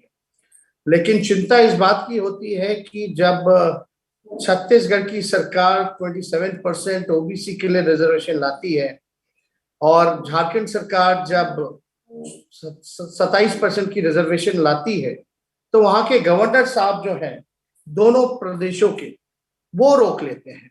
इसका स्पष्ट मानना ये है कि इशारा कहीं और से होता है और मैं फारूक अब्दुल्ला जी की बात से टोटल सहमत हूं कि जब तक सत्ता में, दिल्ली के सत्ता में जो लोग काबिज हैं, जिनकी विचारधारा जो है आरएसएस की है और जब तक उनको हटाया नहीं जाएगा, सत्ता से बेदखल नहीं किया जाएगा, तब तक हम लोगों को पिछड़ों का, गरीबों का अधिकार नहीं मिलेगा।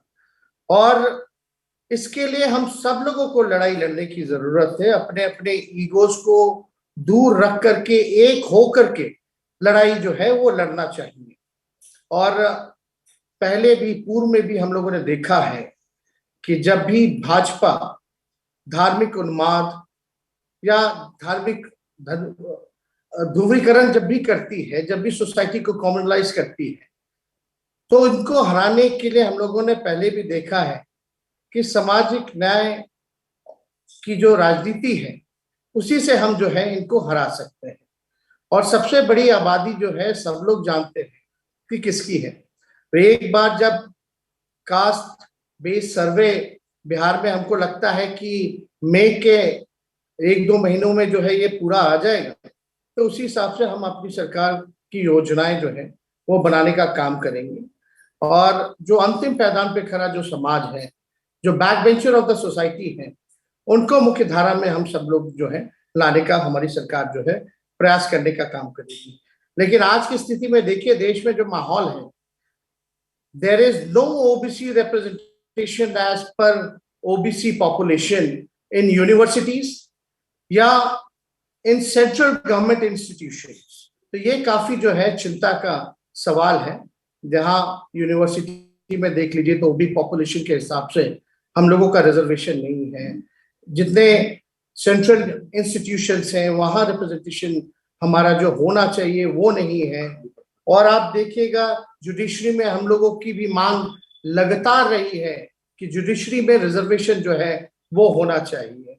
और मेरे मानना है कि ओबीसी कोटा को as per OBC population increase करना चाहिए। तो इसकी लड़ाई जो है हम सब लोगों को मिलकर के जो है वो लड़ना है।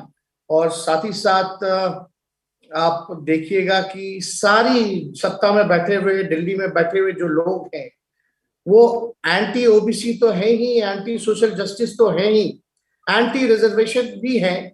और आज जितने इंस्टीट्यूशंस हैं जहां भी रिजर्वेशन लागू होते थे, जो ओबीसी हो, एससी हो, एसटी हो, जिनको रोजगार में रिजर्वेशन मिलता था, नौकरियां मिलती थी, आज वैसे सारे इंस्टीट्यूशंस को प्राइवेटाइज कर दिया जा रहा है।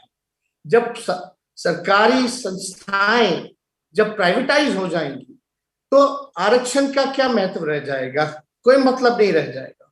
और आज देखा ही जा रहा है कि सारे, चाहे बीएसएनएल हो, रेल हो, सेल हो, भेल हो, हर एक चीज को जो है बेच दिया जा रहा है। तो इसलिए अब सबसे ज्यादा महत्वपूर्ण ये आ जाता है कि इनको तो हराना है आने वाले 2024 के चुनाव में, लेकिन साथ ही साथ हम सब लोगों को मिलकर के लड़ाई जो है, अभी डी राजा साहब बता रहे थे कि प्राइवेट सेक्टर में रिजर्वेशन जो है हम लोगों को उसके लिए मिलकर के संघर्ष करने की जरूरत है। और जब तक प्राइवेट सेक्टर में रिजर्वेशन नहीं होगा तब तक लोगों को जो है इंसाफ और जो है नहीं मिलेगा। और बड़ी खुशी की बात है कि आज सब लोग जो है ये पहला नेशनल कॉन्फ्रेंस में, जिसमें मैं धन्यवाद देना चाहता हूँ तमिलनाडु के चीफ मिनिस्टर स्टालिन साहब का, कि उन्होंने इसके लिए बहुत पहल की है। विल्सन साहब का मैं ईश्वरिया जी का धन्यवाद करना चाहता हूँ, वीरमणि जी का धन्यवाद करना चाहता हूँ कि जब जब ये याद करते हैं हम हमेशा मौजूद रहते हैं। और ये पिछले साल जब हमारी मीटिंग हुई थी उसमें ये निर्णय लिया गया था कि अगले बार से जो है नेशनल कॉन्फ्रेंस हम लोग जो है करेंगे। तो आज इसकी शुरुआत हुई है, तो मुझे बड़ी खुशी हुई कि पहल जो है, गाड़ी जो है आगे बढ़ी है और मिलकर के लड़ाई लड़ना है और अपने लोगों को अधिकार की लड़ाई जो है वो लड़ करके उनको अधिकार हम लोग मिलकर के दिलाएंगे। तो सभी लोगों को यहाँ मौजूद कॉन्फ्रेंस में जितने लोग हैं सब लोगों का मैं अभिनंदन करता हूँ, आप सब लोगों का स्वागत करता हूँ, सलाम करता हूँ। और ज्यादा समय ना लेते हुए हम अपनी बातों को यहीं समाप्त करते हैं। आप सब लोगों का बहुत बहुत धन्यवाद। जय हिंद। तेजस्वी जी, अगली कॉन्फ्रेंस आप पटना में कराइए, देश भर अरे आप कहीं भी चाहिए, हम तो तैयार हैं। अगली कॉन्फ्रेंस हम जरूर, आप लोग चाहेंगे तो हम पटना में ऑर्गेनाइज करा देंगे। लेकिन हम देखिए इतने प्रतिबद्ध हैं। लास्ट टाइम आप लोगों ने जब मीटिंग में हमको बुलाया था उस समय हम हनीमून पे थे दुबई में, और उस समय भी हम आपका जो मीटिंग कॉन्फ्रेंस जो है वो अटेंड किया। और मुझे खुशी है जब ये मीटिंग कर रहे तो हम पिता बन चुके। तो बहुत बहुत आप सब लोगों को धन्यवाद। जरूर हम अपनी मीटिंग जो है आप लोग चाहेंगे तो पटना में ऑर्गेनाइज कराएंगे। बहुत बहुत शुक्रिया। Thank you, sir. I now invite Hon'ble Mr. Akhilesh Yadav, Leader of Opposition Uttar Pradesh and President of the Samajwadi Party, to deliver the special address. सब कुछ सभी के लिए, एवरीथिंग फॉर एवरीवन के उद्घोष के साथ all India federation for social justice की स्थापना का सत प्रयास सराहनीय है। तमिलनाडु के मुख्यमंत्री और डीएम के माननीय अध्यक्ष श्री M.K. स्टालिन ने सामाजिक जागरूकता के लिए जो पहल की है वह सामाजिक न्याय की शक्तियों को एकजुट करने में सार्थक साबित होगी। दक्षिण भारत में श्री पेरियार ने जिस सामाजिक आंदोलन की अलग जगाई उससे अछूता उत्तर भारत भी नहीं रहा था। तमिलनाडु के तत्कालीन मुख्यमंत्री श्री करुणानिधि और उत्तर प्रदेश के तत्कालीन मुख्यमंत्री श्री मुलायम सिंह यादव की भी मुलाकात हुई थी। उन नेताओं की भेंट का ऐतिहासिक और राजनीतिक महत्व कम नहीं आंका जाना चाहिए।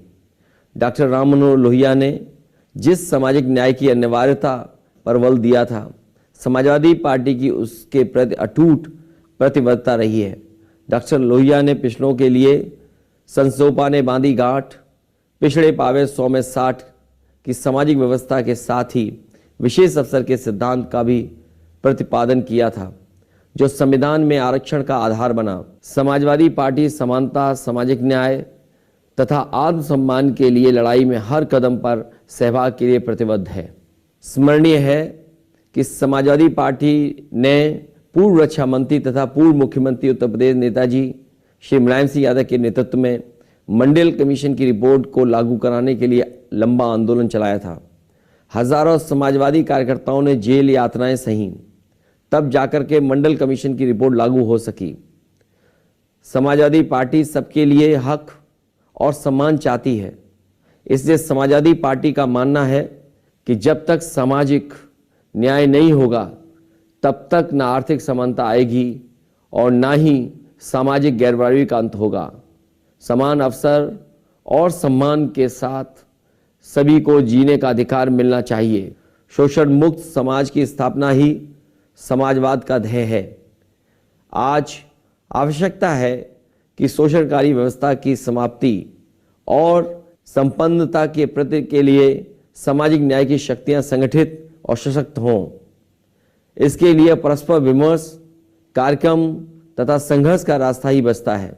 समाजवादी पार्टी माननीय मुख्यमंत्री श्री M.K. स्टालिन के नेतृत्व में all India federation for social justice की पहली बैठक की सफलता की कामना करती है। Thank you, sir. I now invite Dr. M. Veerappa Moily, former Chief Minister of Karnataka and former Union Minister of the Indian National Congress, to deliver the special address. Friends, I'm highly grateful for the cordial invitation rendered to Indian National Congress by Sri M.K. Stalin to participate in the All India Federation for Social Justice.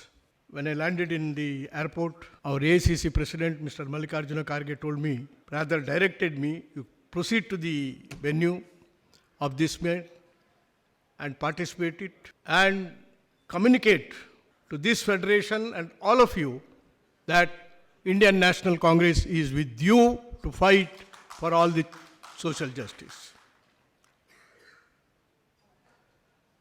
You know, social change cannot be effected unless there is proper social justice. History of the many civilizations we found, including India, that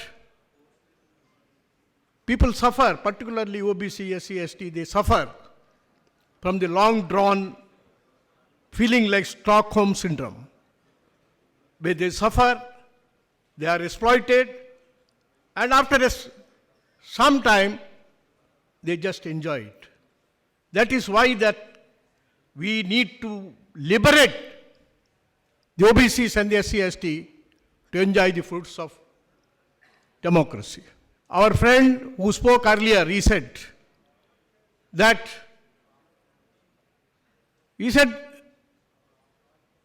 by the mere launching of the Constitution, we have not made India. Because India has to be made through the mandate given by the Constituent Assembly, headed by Dr. B.R. Ambedkar, to ensure that the benefits should accrue to this class of people. I can give one example.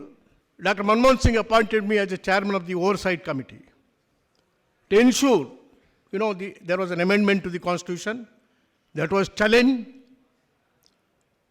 and he told me, you'll have to come out with a solution for it. I had a lot of hostile members within my own committee. I had to struggle for it. No sooner we wanted to implement, almost all the chairmen of the institutions, the higher education institution governed by the government of India, they tendered their resignation. In protest against implementation, they said, these are all the sacred institutions. The institutions will be destroyed. That is why we are tendering resignation. I called all the directors of these institutes, maybe AIIMS, IITs, IIMs, many such institutions. They all came. I said, what is your problem? No, the sanctity of the institution will be destroyed. I said, what is your place? What is the place of your institutions in the world economic scenario? No place at all. I said, I gave one slogan: expansion, inclusion, and excellence. I conducted a survey. in South India, particularly Kerala, Andhra Pradesh, Karnataka, Tamil Nadu, where the reservation is in force. Yes, the report came from the people who are in the academics. The report is, first year, yes, these OBCs did not fare well. But the second year onwards, it is only those OBCs who secured the first rank, OBCs who secured the first class, OBCs who stood first. This is the scenario. That means the talent is available. Respond it, because it is in the ocean that you can find the variety, quality fishes, not in the pond, small pond. This is India. We implemented it 27%. Today, of course, the present government is trying to dilute the admissions. As a chief minister, I implemented common entrance test to ensure reservation to the students, and 50%, including the scheduled caste, scheduled tribe, and they got admission, thousands of admission to become the engineers, doctors, everybody. And I gave stipend and the scholarship, all those persons who cannot afford to have an access to the institution. We have seen it, and they have done very well. It's the backwardness of the mind of the administrator which is holding it back. So, today the initiative taken by M.K. Stalin is excellent. I salute him. And we are not lacking in talent. We lack in the drive. That is how we need to liberate them from this kind of a situation we are put in. And it is. And in fact, I must tell you that we need to have this kind of a movement. I think it is only through the movement which you intend, M.K. Stalin ji, that we can liberate the people. We should not forget today we are in the reverse gear of social justice. We have to take it forward, which requires a lot of effort, solidarity. Indian National Congress is with this movement. We will work together to ensure that social justice is never denied. I must tell you incidentally that it was the first Prime Minister of this country, Jawaharlal Nehru ji, when he found that there is a movement in Tamil Nadu, he responded to that movement. The first amendment to the Constitution of India is with regard to the providing the reservation to the backward classes. We should not forget about it. It cannot be done by hypocrisy, but he stood on the floor. Himself moved the resolution for amendment, the first amendment to the Constitution to introduce, the reservation to the backward classes. This is the history. We followed it up. When we wanted to introduce, VP Singh wanted to in fact implement the recommendation of the Hon'ble Commission, there was a lot of protest. And after P.V. Narasimha Rao came, we all prevailed upon him. We must implement recommendation of the Hon'ble Commission. We did recommend the Hon'ble Commission. At that time, even before the Supreme Court, all of us engaged very senior counsels, effective lawyers, to ensure that Indira Sahni judgment came out for implementation of the Hon'ble Commission. So that is why this has to be taken forward to the movement. Caste census is a must. Without caste census, now the Supreme Court has awakened and said, without the data, we cannot implement reservation. I think it's a high time that we have the national, 2021, caste census should have been done. It is postponed because of the COVID. Now it is the right time that, we must all press. I think lead a social movement to ensure that the caste census is taken. It is because we do not know who is enjoying what. In the darkness, we cannot implement the social justice, such measures. It is only through the concrete data that we can implement it. So it's the right time that M.K. Stalin has taken this initiative. Take forward this initiative. We are all with you, M.K. Stalin ji. Go forward. Indian National Congress is with you. Wholeheartedly we support this move and we take forward this great struggle, historical struggle which you have initiated. We are with you, and we are with you in the letter and spirit. And in fact, we must show to the people that social capital, as many of you have read out the statistics, how the social capital is concentrating in few persons.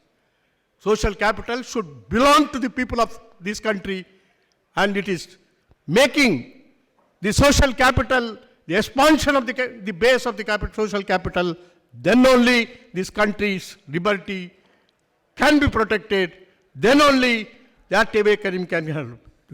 We have a very bad legacy. Previous to independence, when we gained independence, our literacy rate was only 14%.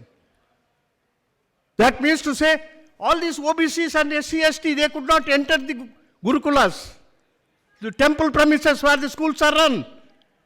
Britishers wanted to perpetuate that kind of a, philosophy of the society, and because they enjoyed it, because they are supported by them. I think the liberation has to take place. It is the education, number one. The education should, all kinds of education should reach out to every citizen of this country, particularly OBCs, SC/ST, so that they can liberate themselves. I think this is the struggle, this is the historic fight for which all of us join together, and each one should not take his own agenda. Let there be a wholesome agenda so that we will succeed in this great historical struggle. Thank you very much. Thank you, sir. I now invite Honorable Mr. Ashok Gehlot, Chief Minister of Rajasthan, Indian National Congress, to deliver his special address. Respected M.K. Stalin ji, Hemant Soren ji, Chief Minister Jharkhand, Kani Modi ji, Tejaswini Yadav ji, Deputy Chief Minister Bihar, respected Virappa Moili ji, ex-Chief Minister Karnataka, D. Raja ji, Senior Leader CPI, Mr. Wilson ji, Member Parliament DMK. सबसे पहले मैं all India federation of social justice के organise करने पर मैं आपको बधाई देना चाहता हूँ। सामाजिक न्याय जो है सदियों से संघर्ष के लिए रहा है। SC/ST OBC आज भी संघर्ष कर रही है। डॉक्टर अंबेडकर साहब ने बनाया कॉन्स्टिट्यूशन, और कांग्रेस आजादी के पहले और बाद में लगातार संविधान के निर्माण में भूमिका अदा करी। उसके बावजूद भी आज भी महसूस करते हैं कि किस प्रकार से भेदभाव होता है। बहुत बड़ी समस्या है, SC/ST के सामने भी है। हम बात तो करते हैं इक्वलिटी की, परंतु उसके बावजूद भी आज भी जो अनटचेबिलिटी है वो भी इनह्यूमन है, और OBC वाले हैं उनकी भी कई समस्याएं पैदा होती है जगह जगह पर। डॉक्टर मनमोहन सिंह जी के वक्त में और सोनिया गांधी जी के वक्त में जो ये कानून बने थे अधिकार देने के, एक कदम आगे बढ़े थे, जिसमें नरेगा के साथ में RTE, RTI, food security act बने थे। अभी मैंने आपको जान के खुशी होगी, प्रधानमंत्री मिस्टर नरेंद्र मोदी को मैंने पत्र लिखा है कि आपको एक कानून पूरे देश में लागू हो सोशल सिक्योरिटी का, पार्लियामेंट के अंदर बनना चाहिए।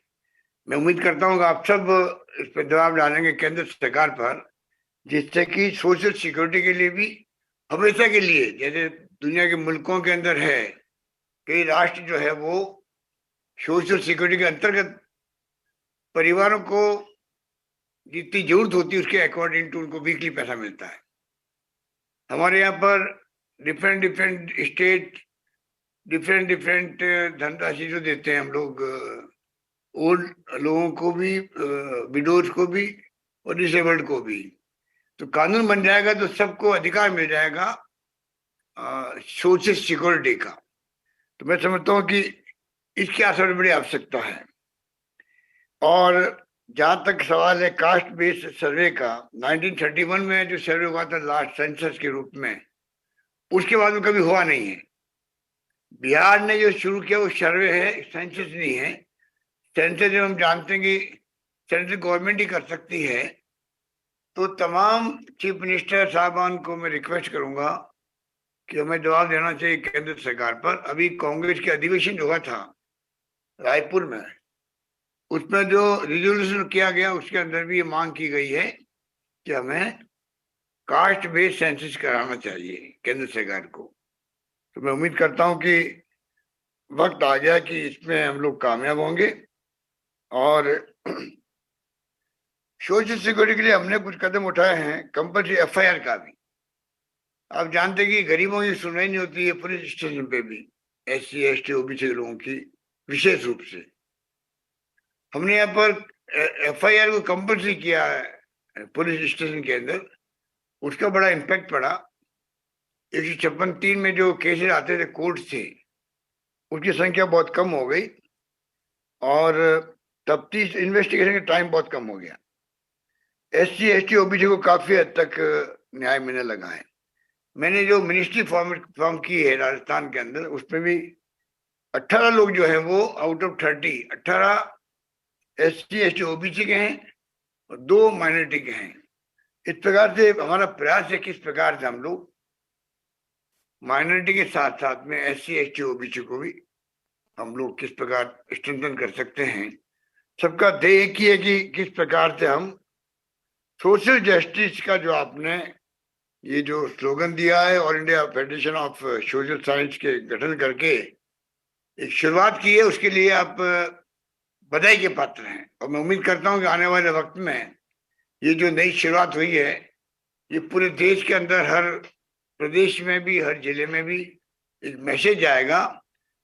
और मिस्टर स्टालिन का इस कदम को उठाना एक मायने रखता है देश के लिए। मैं समझता हूं कि हमारी कांग्रेस पार्टी भी अन्य पार्टी मिलकर के सोशल जस्टिस कैसे मिले हर व्यक्ति को, जो सपना डॉक्टर अम्बेडकर का भी था, कई नेताओं का भी था, कई महापुरुषों का भी था देश के अंदर, चाहे वो महाराष्ट्र के हो, तमिलनाडु के हों या देश के किसी भाग के हों, उन सबका सपना पूरा करने के लिए मिस्टर स्टालिन, आपको मैं बहुत बहुत बधाई देना चाहता हूं। और उम्मीद करता हूं कि आपका जो ये पहल किया आपने, उसमें आपको सबका सहयोग मिलेगा। इस काम को हम लोग और मजबूती से आगे बढ़ा पाएंगे। धन्यवाद आपका, बहुत बहुत धन्यवाद। Thank you, sir. I now invite Hon'ble Mr. Hon'ble Thiru M.K, Member of Parliament, Tamil Nadu, and President of the Vidudalai Sirithaigal Katchi, to deliver his special address. Our Chief Minister of Tamil Nadu and all other respected leaders of various political parties and social organizations. My warm greetings to you all for success of this event. We are here to discuss the issue of social justice. Why we need this conference for social justice? Because there is a great threat to the social justice in our country. Social justice is a concept which is against to Sanatan justice. There are two concepts in our country. One is Sanatan concept, another one in social justice concept. We are here to save social justice for equality. Social justice for equality, Sanatan justice for inequalities. So we have to consolidate all the democratic forces across the country to save the social justice, to save the constitution, to save our nation from the Sanathan forces. Social justice is an aspect, fundamental aspect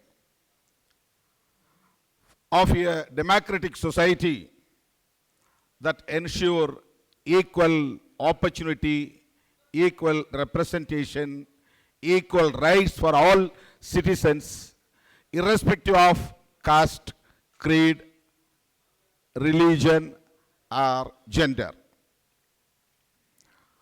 Baba Sahib Dr. Ambedkar made the constitution which provide justice socially, economically, politically. He has given priority to social justice in the constitution. If there is a threat to the social justice, it means there is a threat to the constitution. So we have to fight to save our constitution. This is the challenge in front of us in the current situation. The ruling party, BJP, is not an ordinary political party. This is a political wing of Sangh Parivars. We know very well. Sangh Parivar's agenda is the agenda of BJP. Sangh Parivars are not for social justice at any cost. They will be against social justice. BJP government attempt to destroy the basic structure of the constitution. It is nothing but direct attack on social justice.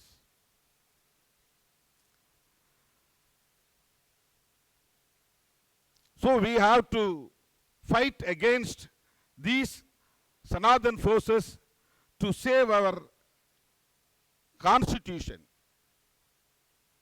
This is a high time to consolidate all the anti-BJP, anti-Sangh Parivar forces. I wholeheartedly congratulate our Honorable Chief Minister of Tamil Nadu, who has taken this great initiative to consolidate from this event many chief ministers, former chief ministers, and great warriors of social justice all over the country. This day is great historical day which made by our Honorable CM of Tamil Nadu.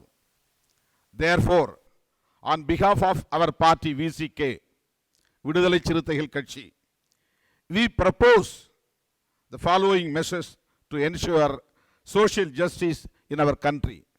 Firstly, we must demand an increase in the reservation for OBCs, including religious minorities, scheduled castes and scheduled tribes. After the EWS judgment of the Supreme Court, there is no obstacle to do so.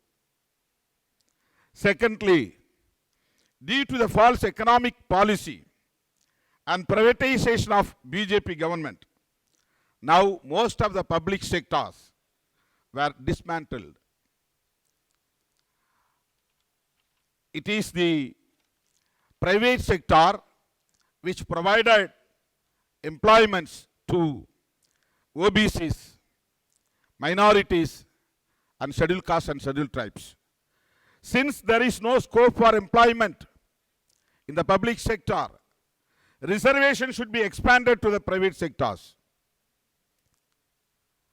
Our National General Secretary of CPI, Anand D. Raja, emphasized this demand. this issue. So on behalf of VCK, I would like to emphasize this issue. We should bring this issue as one of the top priority. Thirdly, we should make a demand caste census for ensuring the proportionate reservation based on population. And lastly, since Sanatana ideology is against women, we must intensify our fight for women's reservation. It will be the completeness of social justice. In conclusion, we must work towards safeguarding social justice in our country. Upholding the principles of social justice is essential to ensure equal representation, equal opportunity, and equal rights for all citizens. We will be there, VCK. We will be there with you all forever to defeat Sanatana forces who are the enemies of social justice and the Constitution of India. Let's work together to save Constitution and save nation through safeguarding social justice. Thank you. Thank you, sir. I now invite Honorable Mr. Vaiko, Member of Parliament, Tamil Nadu, and General Secretary of the MDMK to deliver his address. Great privilege to participate in the discussion, physical and virtual discussion of All India Federation for Social Justice, which was launched by our Honorable Chief Minister, Dalapati Stalin, who is taking this state to the pinnacles of glory by his able administration and Dravida model governance. And I am so thankful to him and also to the convener, Mr. P. Wilson, advocate and also a member of parliament.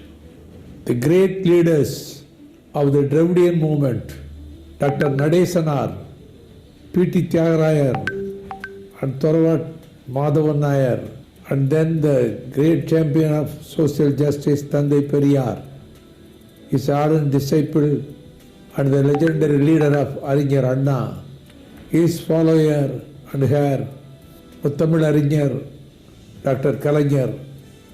All these leaders have laid the foundation stone for a society to eradicate the inequalities, casteism, and superstition, and by establishing an order comprising equality, social justice, rationalism, and free speech. Mr. Stalin declared that everything for everyone. This concept was there in Sangam literature 2000 years ago. Yadum ure yavarum kelir. Every home is my home and everybody is my kith and kin. Dr. Kalaignar adopted a resolution when VP Singh lost his crown by implementing Mandal Commission, and also he innovated a new scheme, Samatvapuram, where persons belonging to all castes come and live together, sharing the common hall, community hall, common well, even common burial ground. And then Mr. Stalin removed the thorn which was in the heart of Thandai Periyar, declaring that all persons consisting of all castes could be made archakas, priests in the temple. So federation was established during the 74th Republic Day celebrations by the declaration of our Chief Minister, who is taking the torch towards social justice. Social justice is the concept of Dravidian movement. Social justice means DMK. DMK means social justice. Now we have to be very careful. There are divisive forces trying their ugly heads with venom to undo the achievements of social justice. Let us march together, shoulder to shoulder, to fight against these ugly groups, and it is our duty to go together and to establish social justice. This federation will do this. Definitely it will be a success. We will be all part of it, a part of this federation. Once again, I express my thanks to Mr. Stalin and Mr. P. Wilson. Thank you, sir.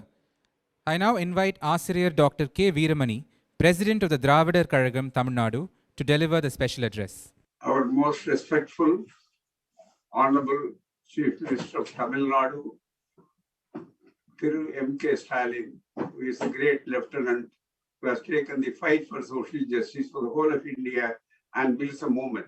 Our dear dignitaries and leaders, brothers and sisters, please accept the hearty greetings from the land of social justice, land of Periyar, the land of First Amendment of the Constitution, the land of 76th Amendment of the Constitution, the land which is responsible for the 93rd Amendment of the Constitution.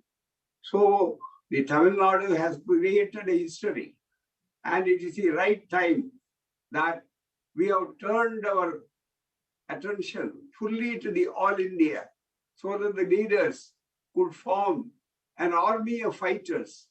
Thank you for all the co-fighters here. And it is the social justice which is responsible for rehumanization from the dehumanization. The caste system has dehumanized us, and it is the social justice which wants to rehumanize us, because the caste system was imported in our society long time back. Now it is unfortunate and very shameful that is being taken and exported to the other countries. So it is high time that social justice is the only remedy which could take us far away and make us as humanize our feelings, humanize our people. It is the voice of the depressed and the downtrodden. And what the days of Dronacharya and Ekalavas are over. Now this is an area. What we want is not charity, my dear brothers and sisters. And we are on the fighting field, war front. Why? Because we have suffered a lot for thousands and thousands of years. We are the sufferers. No sufferers will tolerate up to a point. That is why this conference, this is not mere a conference. This is a call for a fight, for firefighting. Because this is land from not only social justice, this is a social transformation. The political power, change of political power is nothing but transfer of power. As Periyar has rightly said, Tandai Periyar, our mentor, has rightly pointed out, what we wanted and what we want is not mere political power transfer, a transformation of social power, transformation that is more important. How to do that? So let us all unite together. This is the right time this conference is being convened. I congratulate all those who have participated from all over India. This is a great call, the very right time. Let us all unite together. There may be differences, there may be discriminations, but we are all here to claim that we are one and indivisible. Our Dravidian principle is definitely the one thing, that is everything to everybody. In Tamil, long time back, the self-respect movement founder, Thantai Periyar has said, Anaivarkum Anaitum. That is everyone to everybody. That is the philosophy of social justice. That is why, how to get that social justice? Not by words, but by action. We will have to clear our people. And wholeheartedly, we must see how it is being thwarted. It was our great 1921, 22, 24, all these years, 28. We are the forefront. And that is why it was being challenged. That because of fight of Periyar, and we are able to bring that one, here, 69% was there. Where does the other states are there? Because not only it is 69% reservation for scheduled castes, for the OBCs, for the MBCs, all these things. But also, another thing we must know that this is being very well protected by the 9th schedule, which is very contrary to other states, which is a very rare thing. That is why, because we have created a public opinion. We have created a public army. We have created a number of people who will sacrifice their life for the cause of social justice and the philosophy of social justice. That is why that days ought to be renewed. So we will have to come back to those days. Mere speeches won't do that. Let us create public opinion. Let us join together. National integration may be a political angle, but this is a great social integration. It's a need of the hour, need of the day. That is more important. That is why we are all come together today. And we thank profusely our Honorable Chief Minister and the great organizers who are here. How to unite in spite of all the differences. Unity in diversity, that may be a beautiful philosophy. How to translate into action? Our leader Periyar has suggested very simply, enlarge your areas of agreement. Discard your area of disagreement. Division should not be there. We must come together. We must come because the social justice and secularism are the two planks, two things that is very important. For that, self-respect is much more to be a rare thing. Only rationality and self-respect distinguishes human beings from animals. That is why social justice is the only thing we could always think of the remedy. My dear brothers and sisters, let us take a walk. And we will have to take it further. I entirely agree with my previous speeches that the caste data must be secure. Unless and until that is there. And they say, oh, the caste, why you are renewing the caste and all these things? Have you abolished caste? In our constitution itself, there are 18 words, 18 times the caste is used. Only untouchability is abolished, not caste.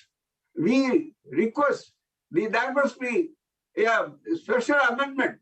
Let us all try. If you want to do away with the caste, we welcome it. If you want the one nation, one election, one ration card, everything one. Why not the one caste? Why not one graveyard? Because that is the only way to get liberty, equality, and fraternity. That is why social justice is a large vision. Social justice is not a concept. It is a way of life. It is the only thing which could deliver us from the great deliverance, from the great differences, from the oppressed community. So let us all fight together. Let us join together. And our leader is there to lead us. This is a great army of firefighters. This is an army of great unity. This is an army of great social integration. Let us take the flag. And we might have won the battles or lost the battles. The war is yet to be won. This is there. The war front lieutenant is there.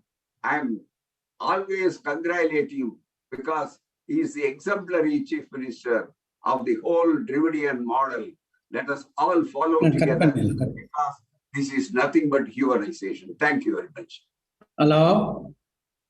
Islam. Thank you, sir. I now invite Honorable Mr. Hemant Soren, Chief Minister of Jharkhand and the Executive President of the Jharkhand Mukti Morcha, to address the gathering. सबसे पहले आज all India federation of for social justice के इस conference को आयोजित करने के लिए तमिलनाडु सीएम और DMK chief honourable Thiru M.K Stalin ji को मैं बहुत बहुत शुभकामनाएं और धन्यवाद देता हूं कि आज आपने सोशल जस्टिस के लिए इतने सारे महानुभावों को यहाँ हमारे साथ एक प्लेटफॉर्म पे लाके एक भव्य डिस्कशन किया है। आज इसमें गहलोत जी शामिल हुए हैं, तेजस्वी जी शामिल हुए हैं, आदरणीय सीताराम येचुरी जी भी आए, डी राजा साहब आए, अखिलेश भाई भी इन्होंने हिस्सा लिया, आदरणीय फारूक अब्दुल्ला जी ने भी हिस्सा लिया, मनोज सिंह जी ने भी लिया, मनोज झा जी ने भी लिया,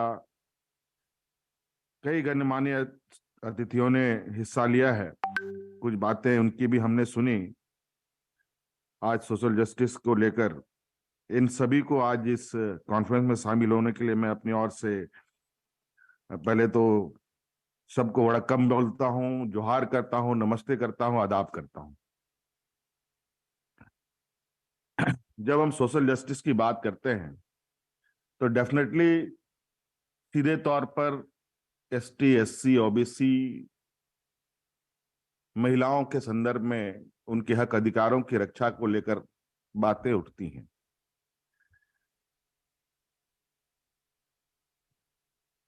और कहीं ना कहीं ये सोशल जस्टिस आज हम लोगों का पॉलिसी का हिस्सा भी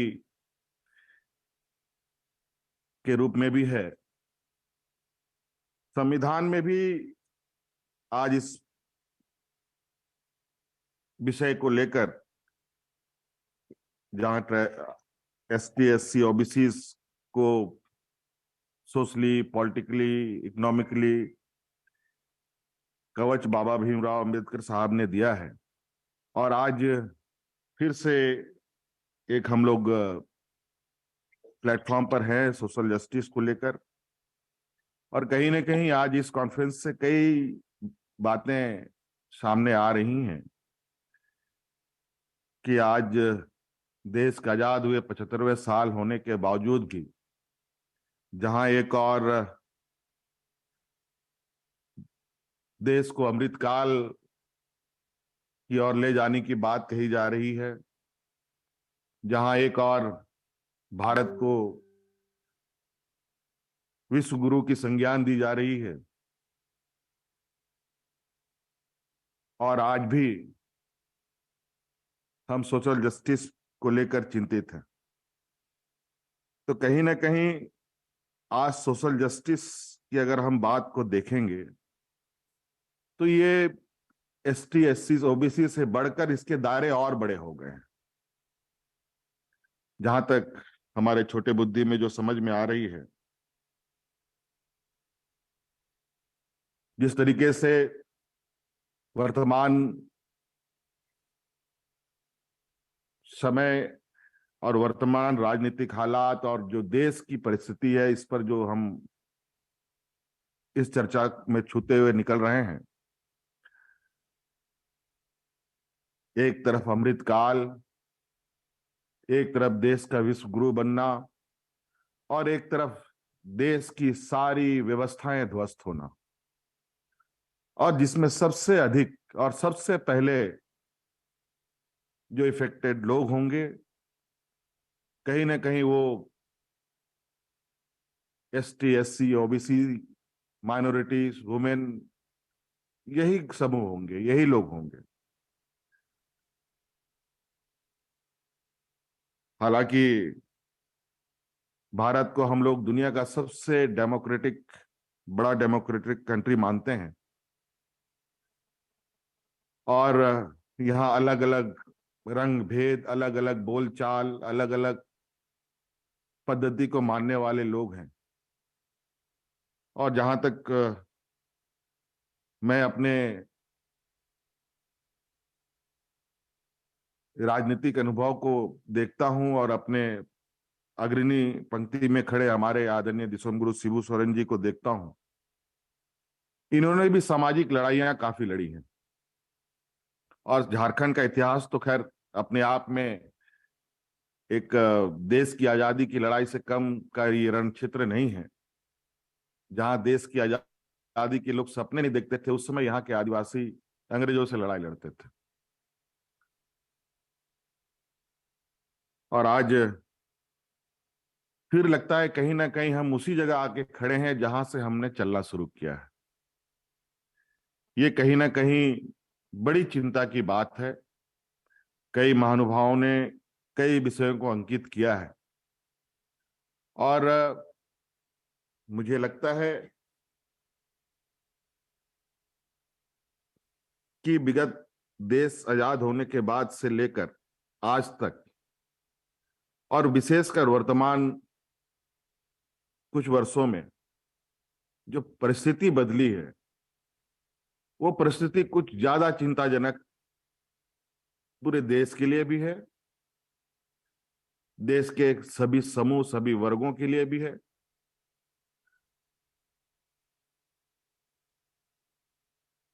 हम सब देख रहे हैं किस तरीके से देश की अर्थव्यवस्था चरमरा गई, किस तरीके से यहाँ के किसान, मजदूर और पढ़े लिखे नौजवान बेरोजगार हो रहे हैं, और किस तरीके से जो थोड़ी बहुत रोजगार उपलब्ध कराने वाली संस्थाएं हैं, उन सभी संस्थाओं को भी समाप्त किया जा रहा है।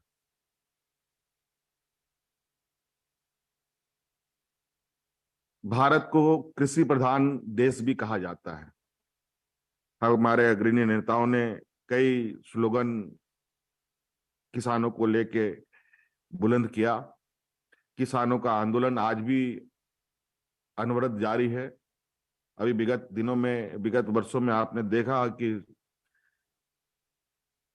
1 नहीं, 2 नहीं, 3 नहीं, 4 नहीं, 5 महीनों तक दिल्ली में किसान अनशन पर रहे। बदले में क्या मिला, ये हमारे सामने है। जहां देश का सबसे ज्यादा लोग एंगेज हैं, उस व्यवस्था को कहीं ना कहीं हम लोगों ने बिल्कुल किनारे छोड़ दिया है। उसे आज कहीं ना कहीं बहुत ज्यादा प्रभावित वर्तमान नीतियों की वजह से हो रही हैं। कई क्षेत्र हैं जहां पर आज हमें चर्चा करने की आवश्यकता है। आज आदरणीय स्टालिन साहब ने सोशल जस्टिस की बात को छेड़ा है।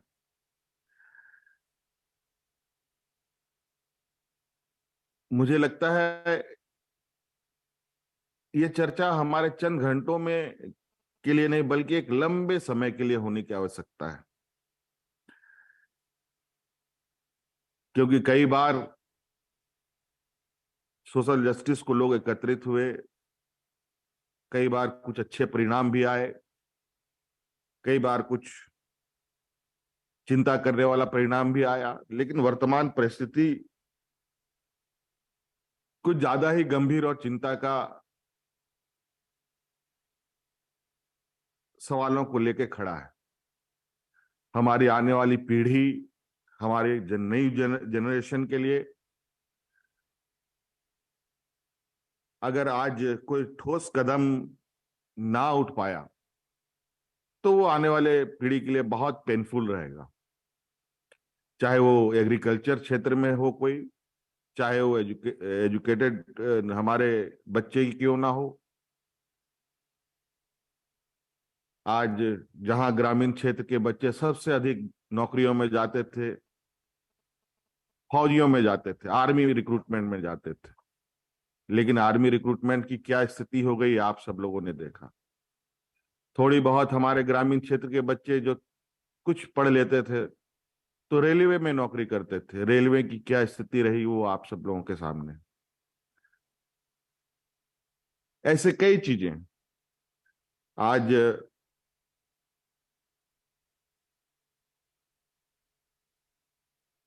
लोगों को पीडीएस के अनाज पर जीने के लिए मजबूर होना पड़ रहा है। आज महंगाई की स्थिति इस हालत में है, लेकिन जिस तरीके से आज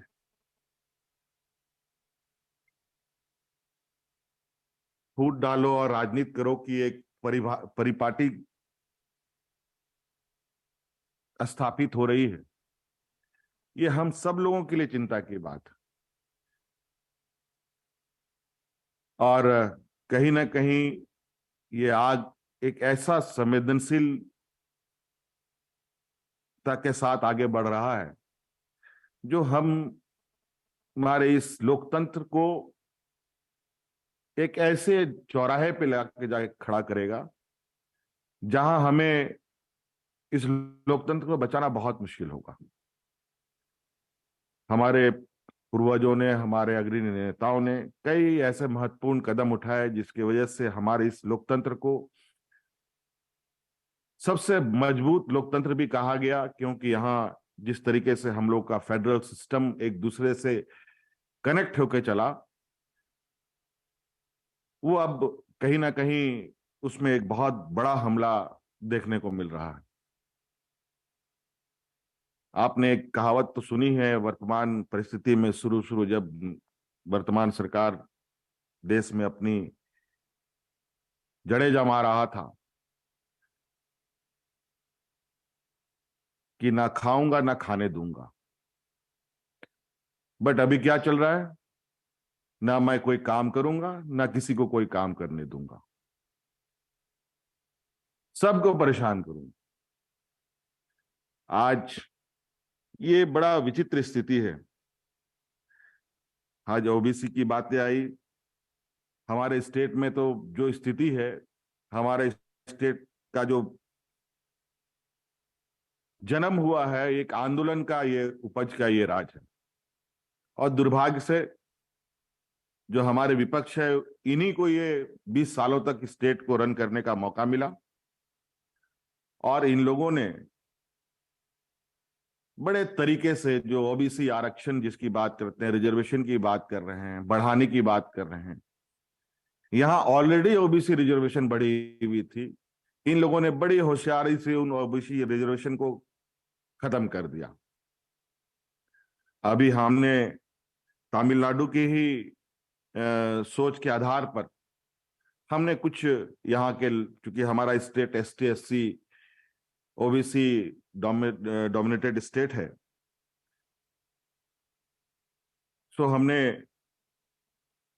यहां पर भी कुछ रूल्स में बदलाव करने के लिए, इसको 9th शेड्यूल में ले जाने के लिए प्रपोजल बना करके केंद्र सरकार को भेजने का प्रयास किया, जहां ओबीसी के भी आरक्षण बढ़ने थे, जहां एसटी एससी के भी आरक्षण बढ़ने थे, जहां हमारे यहाँ के डोमिसाइल की उनकी भी एक आइडेंटिफिकेशन होने की बात थी। लेकिन समहाव महामहिम महोदय ने इसको आगे ना बढ़ाया और बल्कि उसको टर्न डाउन कर दिया। और इसके पहले भी अगर हम देखें, कर्नाटका में भी इसी तरीके से कुछ डिसीजंस लिए गए थे जहां ओबीसी के आरक्षण को बढ़ाए गए और उसको केंद्र सरकार को भेजा गया, लेकिन हमारे राज्य में ऐसा नहीं हुआ। हमारे इस प्रपोजल को गवर्नर के द्वारा ही वापस कर दिया गया। तो कई ऐसी चीजें हैं जहां हमको लगता है कि पूरे जो लोकतांत्रिक व्यवस्था है हमारी, जो देश के अंदर, उसमें अलग अलग जगह अलग अलग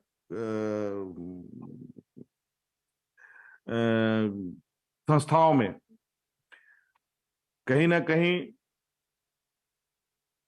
सोशल जस्टिस नहीं होना भी आज के दिन में इतनी बड़ी डिस्कशन को आमंत्रित कर रहा है। आज चाहे ब्यूरोक्रेसी में हो, चाहे वो जुडिशरी में हो, चाहे सेंट्रल गवर्नमेंट के जॉब्स में हो, चाहे पीएसयूज हो, एसटी, एससी, ओबीसी, माइनॉरिटीज की जो प्रेजेंसी है बिल्कुल नहीं के बराबर है। हालांकि संविधान में हमें इन समूहों को एक कवर्ड किया गया है, उनको रिजर्वेशन मिला है। बट जब रेलवे की कोई नौकरी ही नहीं निकलेगी, बैंकों में कोई नौकरी ही नहीं निकलेगी, फौजियों में कोई नौकरी ही नहीं निकलेंगी, तो ये एसटीएस, जबकि आपको ये बात हम सबको मालूम है कि अब संविधान बदलने की भी बात होती है। अब संविधान जब बदलने की बात होगी तो क्या बात उभर के आएगी ये तो आने वाला वक्त बताएगा। लेकिन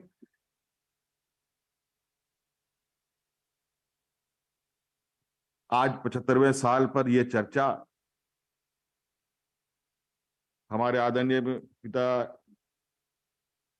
शिबू सोरेन जी ने, लालू प्रसाद जी ने, मुलायम सिंह जी ने भी राष्ट्रीय लोकतांत्रिक मोर्चा का गठन किया था, यही सामाजिक न्याय को लेकर। अब उनका एक दशक खत्म हुआ, अब फिर से हम लोग एकत्रित हुए हैं। ये कहीं ना कहीं मुझे लगता है कि सोशल जस्टिस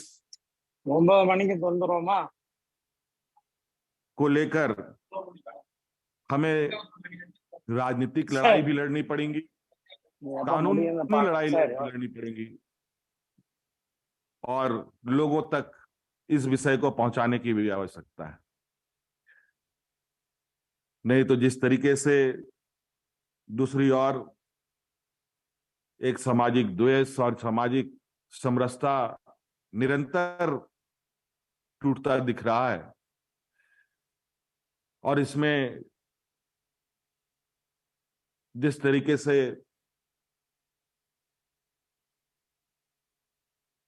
संवैधानिक ताकतों का दुरुपयोग हो रहा है, वो सबके लिए चिंता है। आज हम लोग राजनीतिक दल के रूप में हैं यहाँ, लेकिन इसके साथ साथ हमारे सामाजिक लोगों तक में भी ये चीजें हमें पहुंचाने की आवश्यकता है। और अगर ये बैलेंस नहीं बना, आज जिस तरीके से अमीरी और गरीबी में जो डिफरेंसेस हैं, अगर वो डिफरेंसेस कम नहीं हुए तो कल को बहुत ही ज्यादा हम देश को तकलीफ में देखेंगे और खुद भी उसमें शामिल रहेंगे। आज सभी महानुभावों ने बड़े अच्छे तरीके से बड़े महत्वपूर्ण बिंदुओं को भी टच किया है, काफी एग्रेसिवली भी टच किया है। हमें, मुझे लगता है कि ये प्लेटफॉर्म स्टालिन साहब ने जो शुरू किया है, ये बहुत ही आने वाला समय में एक महत्वपूर्ण कड़ी के रूप में सामने उभर के आ सकता है।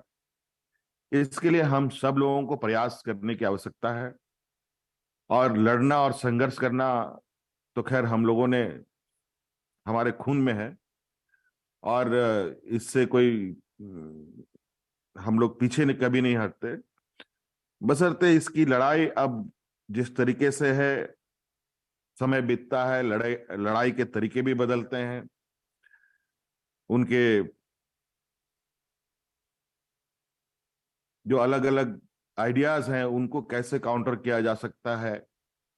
आज के दिन में जिस तरीके से सोशल साइट पर हो, मीडिया साइट के माध्यम से हो, या और अदर इंफॉर्मेशन सेंटर के माध्यम से हो,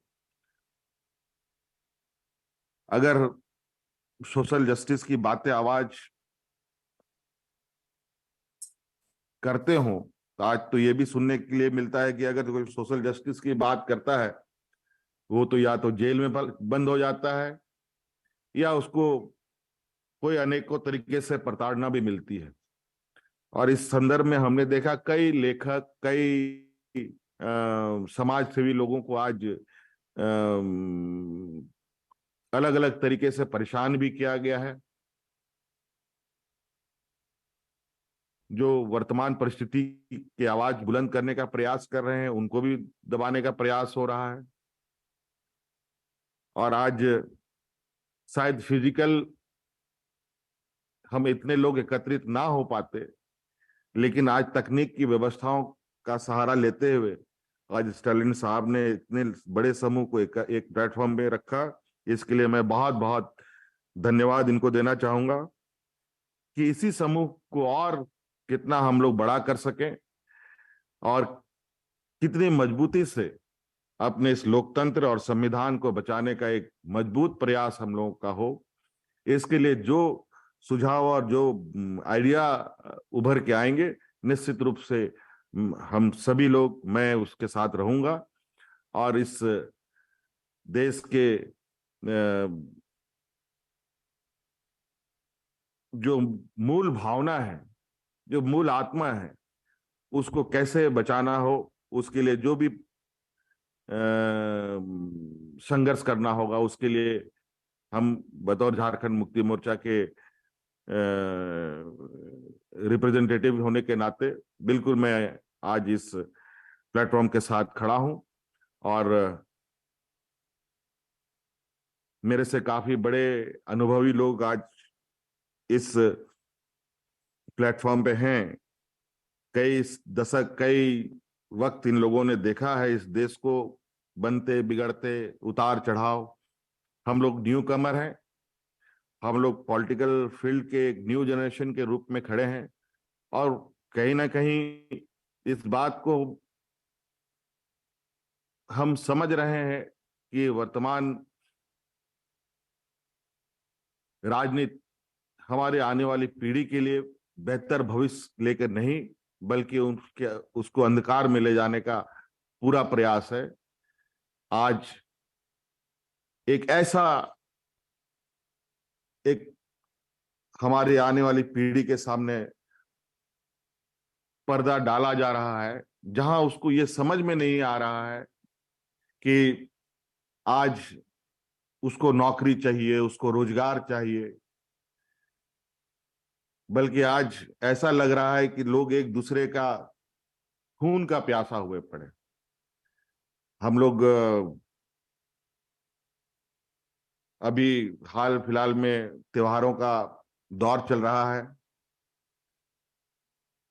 और उन त्योहारों के दौर में कई ऐसी चीजें उभर के आ रही हैं कि जहां हम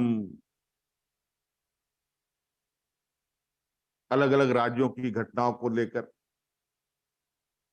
ये कहीं ना कहीं एक सुनियोजित षड्यंत्र है, बिल्कुल स्पष्ट दिखता है। कुछ लोग इसके पीछे लगे हैं जो अपने हिडन एजेंडा को कंप्लीट करने में लगे हैं। लेकिन एनीवे हम लोग मुझे लगता है एक अच्छी शुरुआत है और जितने भी महानुभाव हैं सभी लोगों की बातें जब एक साथ जुड़ के आएंगी तो कुछ ना कुछ बेहतर परिणाम जरूर आएगा। लेकिन हम लोगों ने सोशल जस्टिस पर बहुत जोरदार काम किया है। यूनिवर्सल पेंशन हम लोगों ने यहाँ इम्प्लीमेंट किया। ST SC OBC के बच्चों को फॉरेन एजुकेशन के लिए 100% स्कॉलरशिप स्टेट गवर्नमेंट दे रही है। हम यहाँ के ST SC OBC के बच्चों को इंजीनियरिंग, मेडिकल, जज चाहे वो जजेस की एजुकेशन लेना हो या फिर पत्रकारिता करना चाहता हो, उसके लिए 100% स्कॉलरशिप का भी हम लोगों ने प्रोविजन किया है। बल्कि इवन लोकल लेवल में लोकल एम्प्लॉयमेंट प्राइवेट कंपनियों में कैसे फिक्स हो, इसके लिए भी हमने रूल बनाया कि मिनिमम 75% प्राइवेट कंपनी में लोकल लोगों को एम्प्लॉयमेंट मिले। इसके लिए भी हम लोगों ने रूल फ्रेम किया ताकि उस रूल को लेकर के हम जितने भी यहाँ पर हमारे इंडस्ट्रीज हैं उन सब जगहों पर एक लिमिट तक कम से कम हमारे लोकल लोग एम्प्लॉय हो। तो हम लोग अपने लेवल पर जितनी चाहते हैं उतना हम कर रहे हैं। लेकिन ये विषय बेसिकली देश से भी जुड़ा है, इसलिए बड़े पैमाने में बदलाव की आवश्यकता है। मुझे लगता है आप सब लोग इस पे बेहतर निर्णय के साथ हम लोग आगे फिर मिलेंगे। आज के इस संक्षिप्त मीटिंग में इतनी बातें कह करके मैं अपनी बातों को समाप्त करता हूं। बहुत बहुत धन्यवाद। Thank you. जोहार। Thank you, sir. I now invite the chief guest of this evening's function, Hon'ble Mr. M.K. Stalin, Chief Minister of Tamil Nadu and President of the Dravida Munnetra Kazhagam, to deliver the presidential address. அகில இந்திய சமூக நீதி கூட்டமைப்பு நடத்தும் மாபெரும் முதல் மாநாட்டில் கலந்து கொண்டுள்ள அனைவரையும் வரவேற்று உரையாற்றிய அகில இந்திய பிற்படுத்தப்பட்டோர் கூட்டமைப்பின் தலைவர் ஓய்வு பெற்ற நீதிபதி ஈஸ்வரையா அவர்களே, ராஜஸ்தான் மாநில முதலமைச்சர் மாண்புமிகு அசோக் கெலாட் அவர்களே, ஜார்க்கண்ட் மாநிலத்தினுடைய முதலமைச்சர் மாண்புமிகு ஏமந்த் சோரன் அவர்களே, பீகார் மாநிலத்தினுடைய துணை முதலமைச்சர் தேஜஸ்வி யாதவ் அவர்களே, ஜம்மு காஷ்மீர் தேசிய மாநாட்டு கட்சியினுடைய தலைவர் ஃபரூக் அப்துல்லா அவர்களே, இந்திய கம்யூனிஸ்ட் கட்சியினுடைய பொதுச் செயலாளர் டி ராஜா அவர்களே, திரிணாமுல் கட்சியைச் சேர்ந்த டெரிக் ஓபரேன் அவர்களே, முன்னாள் அமைச்சர் வீரப்ப மொய்லி அவர்களே, தமிழ்நாட்டிலிருந்து பங்கெடுத்திருக்கக்கூடிய மதச்சார்பற்ற முற்போக்கு கூட்டணி கட்சி தலைவர்களான ஐயா ஆசிரியர் அவர்களே, அண்ணன் வைகோ அவர்களே, சகோதரர் தொல் திருமாவளவன் அவர்களே, பேராசிரியர் ஜவஹர்லால் அவர்களே, சகோதரர் ஈஸ்வரன் அவர்களே, சகோதரர் வேல்முருகன் அவர்களே, திராவிட முன்னேற்ற கழகத்தைச் சார்ந்த நாடாளுமன்ற உறுப்பினர்கள் டி.ஆர். பாலு அவர்களே, கனிமொழி அவர்களே, திருச்சி சிவா அவர்களே, ராஜா அவர்களே, வில்சன் உள்ளிட்ட நாடாளுமன்ற உறுப்பினர்களே, காணொலி வாயிலாகவும் நேரிலும் வந்து உரையாற்றி இருக்கக்கூடிய பல்வேறு அரசியல் கட்சி மற்றும் பல்வேறு அமைப்புகளை சார்ந்திருக்கக்கூடிய தோழர்களே, சமூக நீதியில் அக்கறை கொண்ட பெருமக்களை உங்கள் அனைவருக்கு நான் வணக்கம் தெரிவிக்கிறேன். அகில இந்திய சமூக கூட்டமைப்பினுடைய சார்பில் இந்த இணைய வழி கருத்தரங்கை ஏற்பாடு செய்துள்ள கழகத்தின் மாநிலங்களவை உறுப்பினர் மூத்த வழக்கறிஞர் வில்சன் அவர்களுக்கு நான் முதலில் நன்றி தெரிவித்துக் கொள்கிறேன். அரசியல் நடவடிக்கைகளை விட சமூக நீதி நடவடிக்கைகளில் அதிக அக்கறை கொண்டவர் நம்முடைய வழக்கறிஞர் வில்சன் அவர்கள். அதனால்தான் இதனை அகில இந்திய முழுமைக்குமான மாநாடாக இதனை ஒருங்கிணைத்திருக்கிறார்.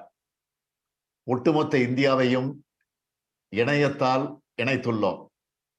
சமூக நீதி நம்மை எல்லாம் இணைத்துள்ளது. மாநிலத்தின் முதலமைச்சர்கள், அகில இந்திய அரசியல் கட்சி தலைவர்கள், மாநில கட்சியினுடைய தலைவர்கள், நாடாளுமன்ற சட்டமன்ற உறுப்பினர்கள், முன்னாள் நீதியரசர்கள், மூத்த வழக்கறிஞர்கள் இணைந்துள்ளோம். சமூக நீதியை காக்கும் கடமை நமக்குத்தான் இருக்கிறது. அதனால்தான் இணைந்துள்ளோம். The struggle for attainment of social justice is not an issue of a single state. It is not an issue of a set of a few states. It is an issue concerning all states, and it is associated with the structure of Indian society. There might be differences in the degree of problems along caste and class lines in each state, but the core of the issue is the same. That is gross discrimination. Wherever there is discrimination, exclusion, untouchability, slavery, injustice, the medicine that can cure up these poisons is social justice. Like how the toxin of the snake is treated with antitoxin prepared with the same snake toxin. People discriminated by caste are uplifted by the same caste. That is the social justice ideal of reservations. இந்த சமூக நீதி கருத்தியலும் யார் எந்த நோக்கத்துக்காக பயன்படுத்துகிறார் என்பதை பொறுத்து அதன் வெற்றியும் பலனும் இருக்கும். சமூக ரீதியாக, கல்வி ரீதியாக புறக்கணிக்கப்பட்டவர்களை கைதூக்கி விடுவதுதான் சமூக நீதி. சமூக ரீதியாகவும் கல்வி ரீதியாகவும் பின்தங்கியவர்கள் என்பதுதான் அரசியலமைப்பு சட்டத்தின் சமூக நீதி வரையறை. இந்திய அரசியலமைப்பு சட்டத்தின் 340வது பிரிவில் சோசியலி அண்ட் எஜுகேஷனலி என்பதுதான் வரையறையாக உள்ளது. அதே சொல்தான் அரசியலமைப்பு சட்டத்தின் திருத்தத்திலும் சொல்லப்பட்டது.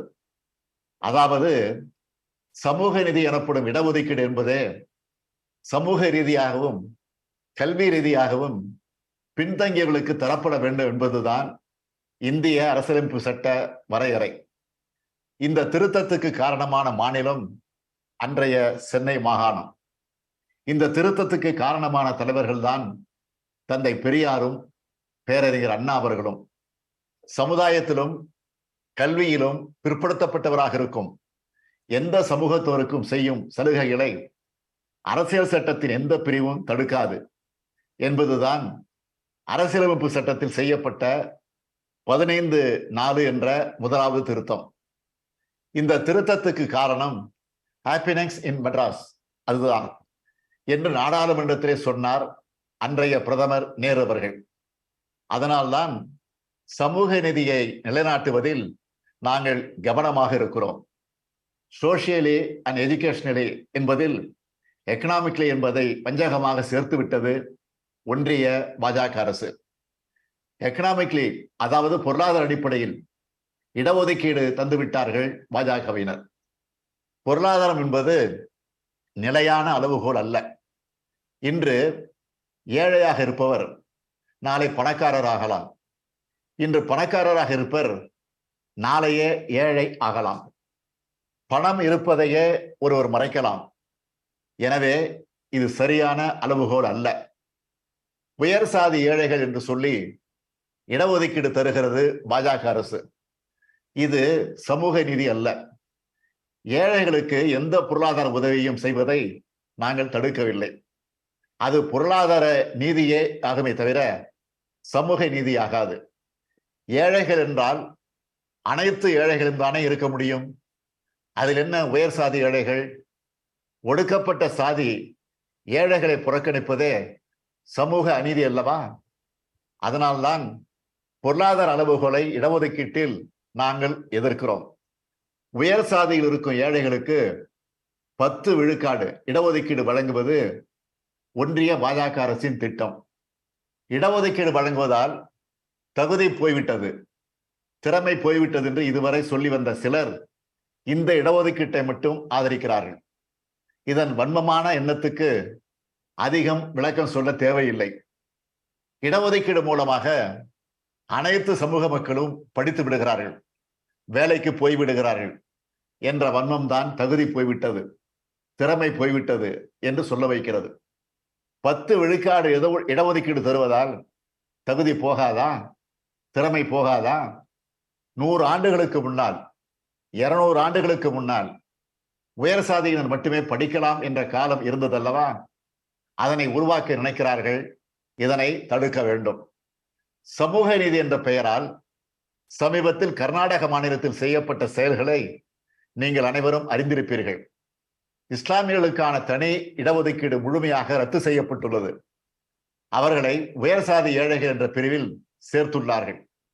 இஸ்லாமியரிடமிருந்து பறித்து வேறு 2 சமூகத்துக்கு பிரித்து கொடுத்து இஸ்லாமியர்களுக்கும் அந்த சமூகத்துக்கும் மோதலை உருவாக்கி இருக்கிறார்கள். அதே போல பட்டியலின மக்களுக்குள் பாகுபாடு காட்டப்பட்டுள்ளது. நடக்க இருக்கும் கர்நாடக மாநில சட்டமன்ற தேர்தலை மனதில் வைத்து இதனை செய்துள்ளார்கள்.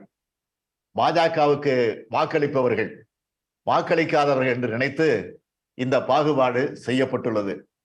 வெளிப்படையாகவே சமூக நீதி கொலை செய்யப்பட்டுள்ளது கர்நாடகாவில்.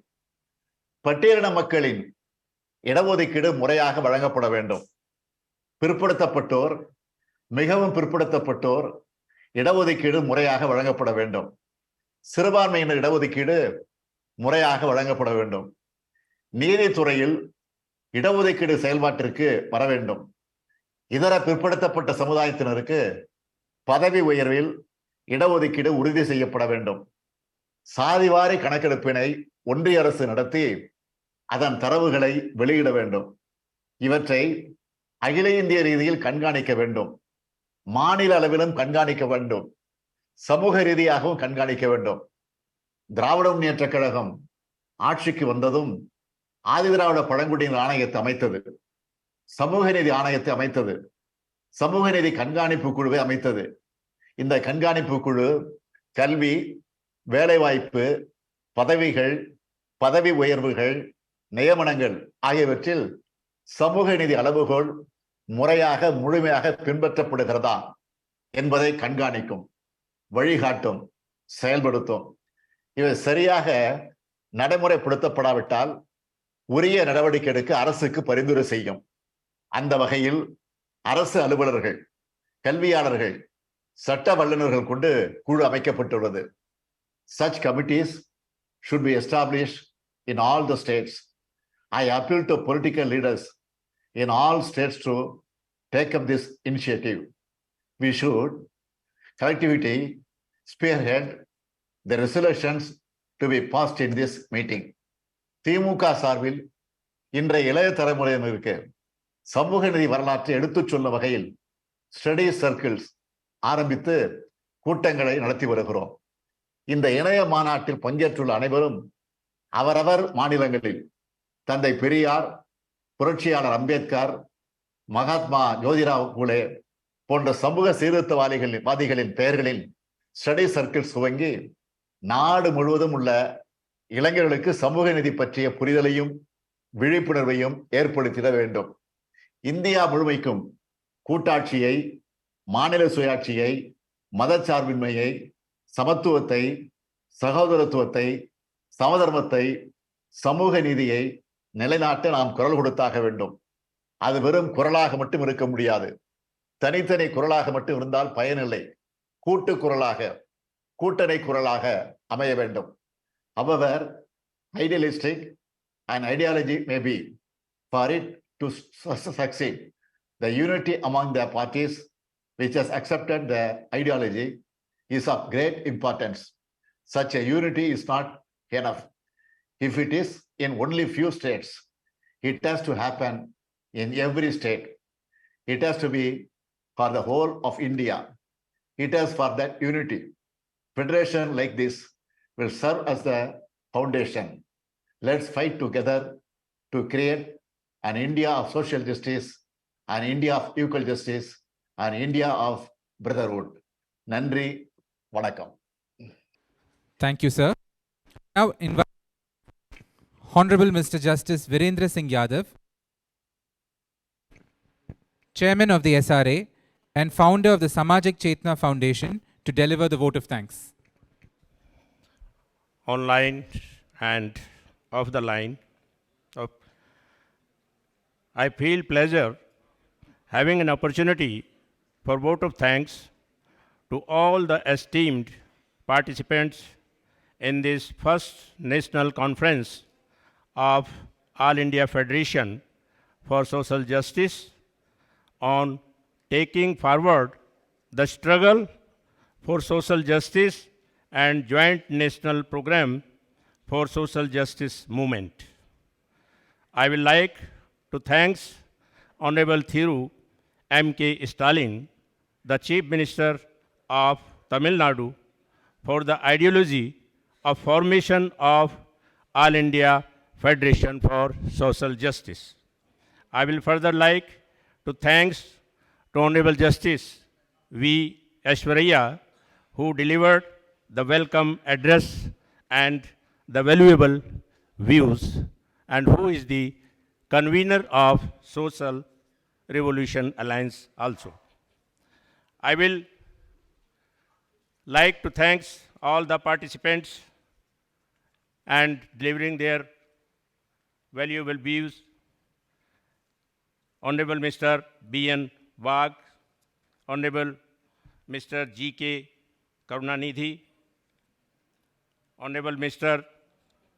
Dev Rajan, Honorable Mr. Baman Mishram, Honorable Mr. B.D. Borkar, Honorable Dr. Mr. Lakshman Yadav, Professor, Delhi University, and Dr. Anil Jaihind, Honorable Dr. Ratanlal, Delhi University, Honorable Professor Dr. Suraj Mandal, Delhi University, Honorable Mr. Dada Bahadur Singh Lodhi from Madhya Pradesh, Honorable Dilip Mandal, Senior Journalist, Honorable Mr. Wilson, MP, Rajya Sabha, Tamil Nadu, who delivered his keynote, and Honorable Mr. Derek O'Brien, Member Parliament, Honorable Mr. Chhagan Bhujbal, Honorable Mr. E.T. Mahmood Bashir, Honorable Mr. Manoj Kumar Jha, Honorable Mr. Rajkumar Saini, former MP, Honorable Mr. Madhav Jankar, MLC, Honorable Mr. Dr. K.K. Rao, Honorable Mr. Farooq Abdullah Sahib from Jammu and Kashmir, Honorable Mr. Sanjay Singh, MP, Honorable Mr. Sitaram Yechuri, Honorable Mr. D. Raja, Honorable Mr. Tejasvi Yadav, Deputy Chairman, Deputy CM of Bihar, Honorable Mr. Akhilesh Yadav, National President of Samajwadi Party, Honorable Mr. Veerappa Moily, former Minister of Law of Government of India, Honorable Mr. Ashok Gehlot, CM Rajasthan, Honorable Mr. Thiru M.K, Member Parliament, Honorable Mr. Vaiko, Member Parliament, Honorable Mr. K. Veeramani ji, Honorable Mr. Hemant Soren ji, CM Jharkhand, and the audience and the organizers of this event, the staff and the officers and the team of Mr. P. Wilson, who successfully managed the event with no problem, no hurdle. It is appreciable to Mr. Wilson. Apart from it, I will like to add that if we want that all the constitutional provisions beneficiary to the backward classes have to be implemented in real sense, the organized collective struggle of backward classes, OBCs, STs, and minorities, SCs, SC minorities required. The Bhim Raj for social justice, economic equality based on Sankhyaatmak Bhagidari in lieu of so-called Ram Raj is the foremost requirement of this country. It may only be achieved thereby infusing many amongst the organized of social justice of India. SRA, Social Revolution Alliance, the known political organization of organizations, is doing his best to get all the organizations of social justice to work together collectively as an ally of Social Revolution Alliance. The formation of All India Federation of Social Justice shall bring together all like-minded leaders of political parties, activists, and members of civil society across the nation to work jointly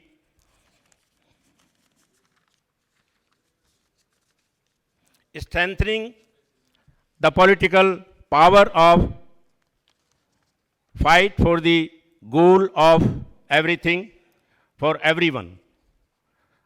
The motto of special justice, it will prove a milestone to accelerate awareness amongst the voters to choose and elect rulers only amongst the Bahujan Mool Nivasis, who are supposed to support the concept of Sankhyaत्मक Bhagidari, proportionate distribution, involvement in the entire sources of the country under the slogan of जिसकी जितनी संख्या भारी उसकी उतनी हिस्सेदारी. Thanks and regard to all of you. Please stand for the national anthem. गण अधिनायक जय हे भारत भाग्य विधाता पंजाब सिंध गुजरात मराठा द्राविड उत्कल गंगा विंध्य हिमाचल यमुना गंगा उच्चल जलधि तरंगा तव शुभ नामे जागे तव शुभ आशीष मागे गाहे तव जय गाथा जन गण मंगलदायक जय हे भारत भाग्य विधाता जय हे जय हे जय हे जय जय जय जय हे அவங்களை பார்க்க முடியாதா?